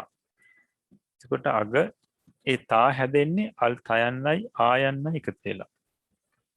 එතකොට අගම තියෙන අකුර ආයන්න. අන්න ඒ නිසා ආයන්න අග තියෙන ශබ්ද වලට කියනවා ආකාරාන්ත ශබ්ද කියලා. මේ වනිතා ශබ්දය ආකාරාන්ත ශබ්දයක්. එතකොට බලන්න වර්ණගෙන හැටි. මේ ස්ත්‍රීලිංගික ශබ්ද. වනිතා වනිතා වනිතායෝ. ස්ත්‍රිය එහෙම නැත්නම් ස්ත්‍රීතමෝ කියලා කියනවා. බහුවචනී තේරුම ස්ත්‍රීහු එහෙම නැත්නම් ස්ත්‍රීහු තුමෝ කියලා කියන්න පුළුවන්. ဒုတိယ වනිතං වනිතා වනිතායෝ. ස්ත්‍රිය ස්ත්‍රීන්. වනිතාය වනිතාභි වනිතාහි. ස්ත්‍රිය විසින් ස්ත්‍රීන් විසින්. වනිතාය වනිතානං. ස්ත්‍රියට ස්ත්‍රීන්ට. වනිතාය වනිතාභි වනිතාහි. ස්ත්‍රිය කෙරෙන් ස්ත්‍රීන් කෙරෙන්. ඊළඟට චට්ටි වනිතාය වනිතානං. ස්ත්‍රියගේ ස්ත්‍රීන්ගේ. වනිතායන් වනිතාය වනිතාසු. ස්ත්‍රිය කෙරෙහි ස්ත්‍රීන් කෙරෙහි. කරන වනිතාය වනිතාභි වනිතාහි. ස්ත්‍රිය කරන කොට ස්ත්‍රීන් කරන කොට. වනිතේ ආලපනි. ස්ත්‍රිය වනිතා වනිතායෝ ස්ත්‍රියනි. හොඳයි මේක කටපාඩම් කරගන්න ඕනි. මං ඊළඟ දවසේ පාඩම් ගන්නවා. එතකොට මේ වනිතා ශබ්දයේ විදිහට වර්ණගෙන ශබ්ද තියෙනවා. මෙතන අපි දක්වලා තියෙනවා මෙන්න මේ ශබ්ද වනිතා ශබ්දයේ විදිහට වර්ණවන්න ඕනේ. ගංගා ගඟ. නාවා නැව. දිසා දිශාව. සේනා සේනාව. ශාලා ශාලාව. සභා සභාව. පරිසා පිරිස. ලතා වැල. පඤ්ඤා ප්‍රඥාව. භාෂා භාෂාව. ඒ ටික වර්ණවන්න අපි ඊළඟ දවසේ බලමු. එතකොට අපි අර සිංහලයට පරිවර්තනය කරන්න දුන්නේ වාක්‍යවල අවසාන වාක්‍ය අපි මතක් කරා දුර්ලභ කියන සූත්‍රය. බුදුරජාණන් වහන්සේ දුර්ලභ කාරණා 3ක් ඒ සූත්‍රයේදී පැහැදිලි කරේ. එකක් තමයි බුදු කෙනෙක් ලෝකේ පහළ වෙන එක බොහොම දුර්ලභයි. සුලභ නැහැ. ඒ වගේම බුදුරජාණන් වහන්සේ දෙසූ ධර්මයේ දේශනා කරන පුජ්‍යලයා ලෝකේ බොහොම දුර්ලභයි. ඒ වගේම කෙලෙහි ගුණ දන්න, කෙලෙහි ගුණ ප්‍රකට කරන, ඒ කෙලෙහි ගුණ නැත්නම් කළ ගුණ සිහිපත් කරමින් ප්‍රකට කරමින් ප්‍රතිඋපකාර කරන පුජ්‍යලයාත් ලෝකේ සුලභ නැහැ. බොහෝම දුර්ලභව ඉන්නේ කියලා කියනවා. ලෝකයේ සියලුම පුජ්‍යලයන් එක සසඳලා බලන්න ඕනේ. එතකොට ඔය බුදුරජාණන් වහන්සේගේ දේශනාව මොනතරම් පැහැදිලිද කියන එක අපිට හොඳට තේරුම් ගන්න පුළුවන්. දැන් ඉදිරියටත් අපි වාක්‍යවලදී ওই විදිහේ සූත්‍ර දෙනවා. එතකොට සූත්‍ර පරිවර්තනය කරන්න හුරු වෙනවා තමයි. එතකොට අද ඒ pāli ස්ත්‍රීලිංගික ශබ්ද ටිකක් තමයි පරිවර්තනය කරගෙන ඉන්න. එහෙමනම් අද අපි ඒ pāli පාඩමත් නැතිකින් අවසන් කරනවා. එතකොට අභිධර්ම ඉගෙන ගැනීම වශයෙන් අද pāli ඉගෙන ගැනීම වශයෙන් සංතානි කුසල් සිතුවිලි පහළ වුණා. කුසල් සිතුවිලි වල ආනිසංස වශයෙන් හැම දිනාටම නිදුක් නිරෝගී දිගාසිරි සැලසේවා. සම්‍යක් ප්‍රාර්ථනා මුදුන්පත් වේවා. තව තවත් මේ ධර්මයට හිත නැඹුරු වේවා. ඒ සඳහා සත්පුරුෂ කල්යාණ මිත්‍රයන් උදව්පකාර ලැබේවා. දිව්‍යතා මණ්ඩල අනුග්‍රහය ලැබේවා. හැම දිනාටම ප්‍රාර්ථනා පරිදුතුම් බෝධිඥානයකින් නිවනින් සැනසෙන්නට මේ පුණ්‍ය ශක්තිය කෙසේම හේතුපකාර වේවා කියලා අපි ආශිර්වාද කරනවා. ඒ වගේම අපිට මේ ධර්මයන් කියා දුන්නු ගුරුතුමන් වහන්සේලාටත් හදා වඩා පෝෂණය කරපු දෙමව්පියන්ටත් ශාසනික මව්වරු පියවරු සහෝදර සහෝදරියන්ටත් බුද්ධ ශාසනය වෙනුවෙන් කාලය ධනය ශ්‍රමය කැප කළ මේ වෙනකොට ගිලන් භවයෙන් පසු වන හැම දිනාටමත් ඒ වගේ මේ වැඩසටහන වෙනුවෙන් නන්නාකාරයෙන් වෙහෙස මහන්සි වෙන කැලුම් මහත්මයා ප්‍රධාන දරු පිරිසටත් මේ උතුම් පුණ්‍ය ධර්මයන් ජීවිතයට ආශිර්වාදයක් වේවා. නිදුක් නිරෝගී දිගාසිරි සැලසේවා. සම්‍යක් ප්‍රාර්ථනා මුදුන්පත් වේවා. කෙලවර නිවනින් සැනසෙන්නටම ලැබේවා කියලා අපි ආශිර්වාද කරනවා. ශාසන ආරක්ෂක ලෝකපාලක ආත්මාරක්ෂක කල්පේශාක්‍ය මහේශාක්‍ය දිව්‍යතා මණ්ඩලයත් මේ පින් දැක බලා ගනිත්වා. සතුටින් සාදරයෙන් මේ පින් අනුමෝදන් වෙත්වා. තම තමන්ගේ සම්‍යක් ප්‍රාර්ථනා මුදුන්පත් කර ගනිත්වා. බුද්ධ ශාසනය බුද්ධ ශ්‍රාවකයන් නිරතුරුවම ආරක්ෂා කරත්වා කියලා අපි ආරාධනා කරමින් පුණ්‍යානුමෝදනා කරමු. ඒ වගේම මිය පරලොව ගොස් පින් බලාපොරොත්තුෙන් පසුවන හැම දිනාටමත් මේ පින් දැනේවා පෙනේවා පින් අනුමෝදන් වෙත්වා. හැම දිනාගේම ජීවිත සපවත් වෙත්වා. කෙලවර උතුම් නිවනින් සැනසෙත්වා කියලා අපි පුණ්‍යානුමෝදනා කරමු. අප හැම දිනාටමත් මේ උතුම් පුණ්‍ය ශක්තිය සතර මාර්ග සතර ඵල පිළිවෙලින් උතුම් නිවනින් සැනසෙන්නටම හේතුපනිෂ්ඨ වේවා කියලා ප්‍රාර්ථනාව ඇති කරගෙන මං කියවට පස්සේ මේ වාක්‍යය කියමින් නිවන් සුව ප්‍රාර්ථනා කරමු. ඉදම්මේ පුඤ්ඤ කම්මං ධම්මේ පුඤ්ඤ කම්මං ආසවක්ඛයා වහං හෝතු ආසවක්ඛයා වහං හෝතු සබ්බ දුක්ඛා පමුංචතු සබ්බ දුක්ඛා පමුංචතු මාගේ මේ පුණ්‍ය ධර්මය මාගේ මේ පුණ්‍ය ධර්මය මාර්ගඵල නිවන් පිණිසම මාර්ගඵල නිවන් පිණිසම හේතු වේවා හේතු වේවා වාසනාව වේවා වාසනාව වේවා සාදු සාදු සාදු. තුන්ලොවක් සනසා වදාළ ශාන්තිනායක අමාමෑණී සම්්‍යක් සම්මා සම්බුදු දසබලධාරී සර්වඥ රාජෝත්තමයන් වහන්සේගේ මේ මහා කාරුණික සම්මා සම්බුදු ශාසනය චිරාත් කාලයක් ලෝ සතුන් හිතසුව පිණිසම පැවැත්වීම අරමුණු කරගනිමින් ආරම්භ කරන්නට යෙදුණු පෞරාණික තේරවාදය ත්‍රිපිටක අධ්‍යයන වැඩසටහන් මාලාවේ 59 වැනි වැඩසටහනයි මේ අවසන් වන්නට යෙදුනේ. ලෞතුරා බුදුරජාණන් වහන්සේගේ ශ්‍රී මුඛ දේශනාව වන්නා වූ ඒ ත්‍රිපිටක ධර්මයන් ඒ ධර්මයේ දීර්ඝ විස්තරය වන්නා වූ අට කතා සහිතව මේ ධර්මය මනවින් තේරුම් ගැනීමට බොහෝ කාලාන්තරයක් තිස්සේ සුදුසු ගුරු ඇසුරක් සොයමින් බලා සිටි බොහෝ දෙනා වෙනුවෙන් ඒ උදාාරතර පරම ගම්බීර ධර්මය මුල සිට අනුපිළිවෙලින් පැහැදිලි කර දීමේ අරමුණින් අපි ආරම්භ කරන්නට යෙදුනා වූ මේ උදාාරතර වැඩපිළිවෙලෙහි තුලින් දවසින් දවස මේ සජීවී වැඩසටහන තුලිනුත් ඒ වගේම සජීවී වැඩසටහනට අමතරව පෞරාණික තේරවාදයේ YouTube channel ඔස්සේ මේ ධර්මය ගැන කියා ගන්න ඔබ සෑම සියලු දෙනාම මේ සම්බුද්ධ ශාසනයෙන් ප්‍රතිලාභ නෙලා ගන්නටම අතීත සංසාරයේ පටන් පාරමී පූර්ණය කරගෙන පැමිණි සත්පුරුෂ පිරිසක් බවයි අපේ විශ්වාසය. ඒ මහා භාග්‍යවන්ත පිරිසක් බවයි අපේ විශ්වාසය. ඒ නිසාවෙන් ඔබ සෑම සියලු දෙනාගේ ඒ පුණ්‍ය භාග්‍ය පුණ්‍ය ලාභය ඉදිරියට තව තවත් වර්ධනය කර ගැනීමට ලැබේවායි ප්‍රාර්ථනා කරමින් අද දිනයට නියමිතව තිබුණු වැඩසටහන අපි නිල වශයෙන් අවසන් කරමු. සජීවී වැඩසටහනට සහභාගී වුණු පිරිසට මින් අනතුරුව අවස්ථාව තිබෙනවා ධර්ම සාකච්ඡාවට යොමු වෙමින් මේ තාක් සාකච්ඡා කළ පාඩම් සම්බන්ධයෙන් ඔබට තිබෙන ගැටලු ගෞරවනීය ස්වාමින් වහන්සේගෙන්ම ඍජුවම දැන කියා ගන්නට. හොඳයි. එසේනම් ඒ ධර්ම සාකච්ඡාවට ඉදිරි කරමින් අද දිනයට නියමිතව තිබුණු වැඩසටහන අපි මේ ආකාරයෙන් අපි අවසන් කරන්නට යෙදෙමු. සියලු දෙනාම මාත් සමගම එක්ව ගෞරවනීය ස්වාමින් වහන්සේ වන්දනා කරන්නට සූදානම් වෙමු. අවසරයි ස්වාමීනි. ඕකාස වන්දාමි බන්තේ සුඛී හෝතු. ඕකාස ద్వාරත් ඒන කතං සබ්බං අච්චයං කමත මේ බන්තේ කමාමි කමිතබ්බං. සාදු ඕකාස කමාමි බන්තේ සුඛී හෝතු නිබ්බාන පච්චේ හෝතු. සුඛී හෝතු නිබ්බාන පච්චේ හෝතු. සීලවන්තං ගුණවන්තං පුඤ්ඤක් කෙත්තං අනුත්තරං දුල්ලභේන මයා ලද්දං බුද්ධ පුත්තං නමාමහං සුපත් වේවා.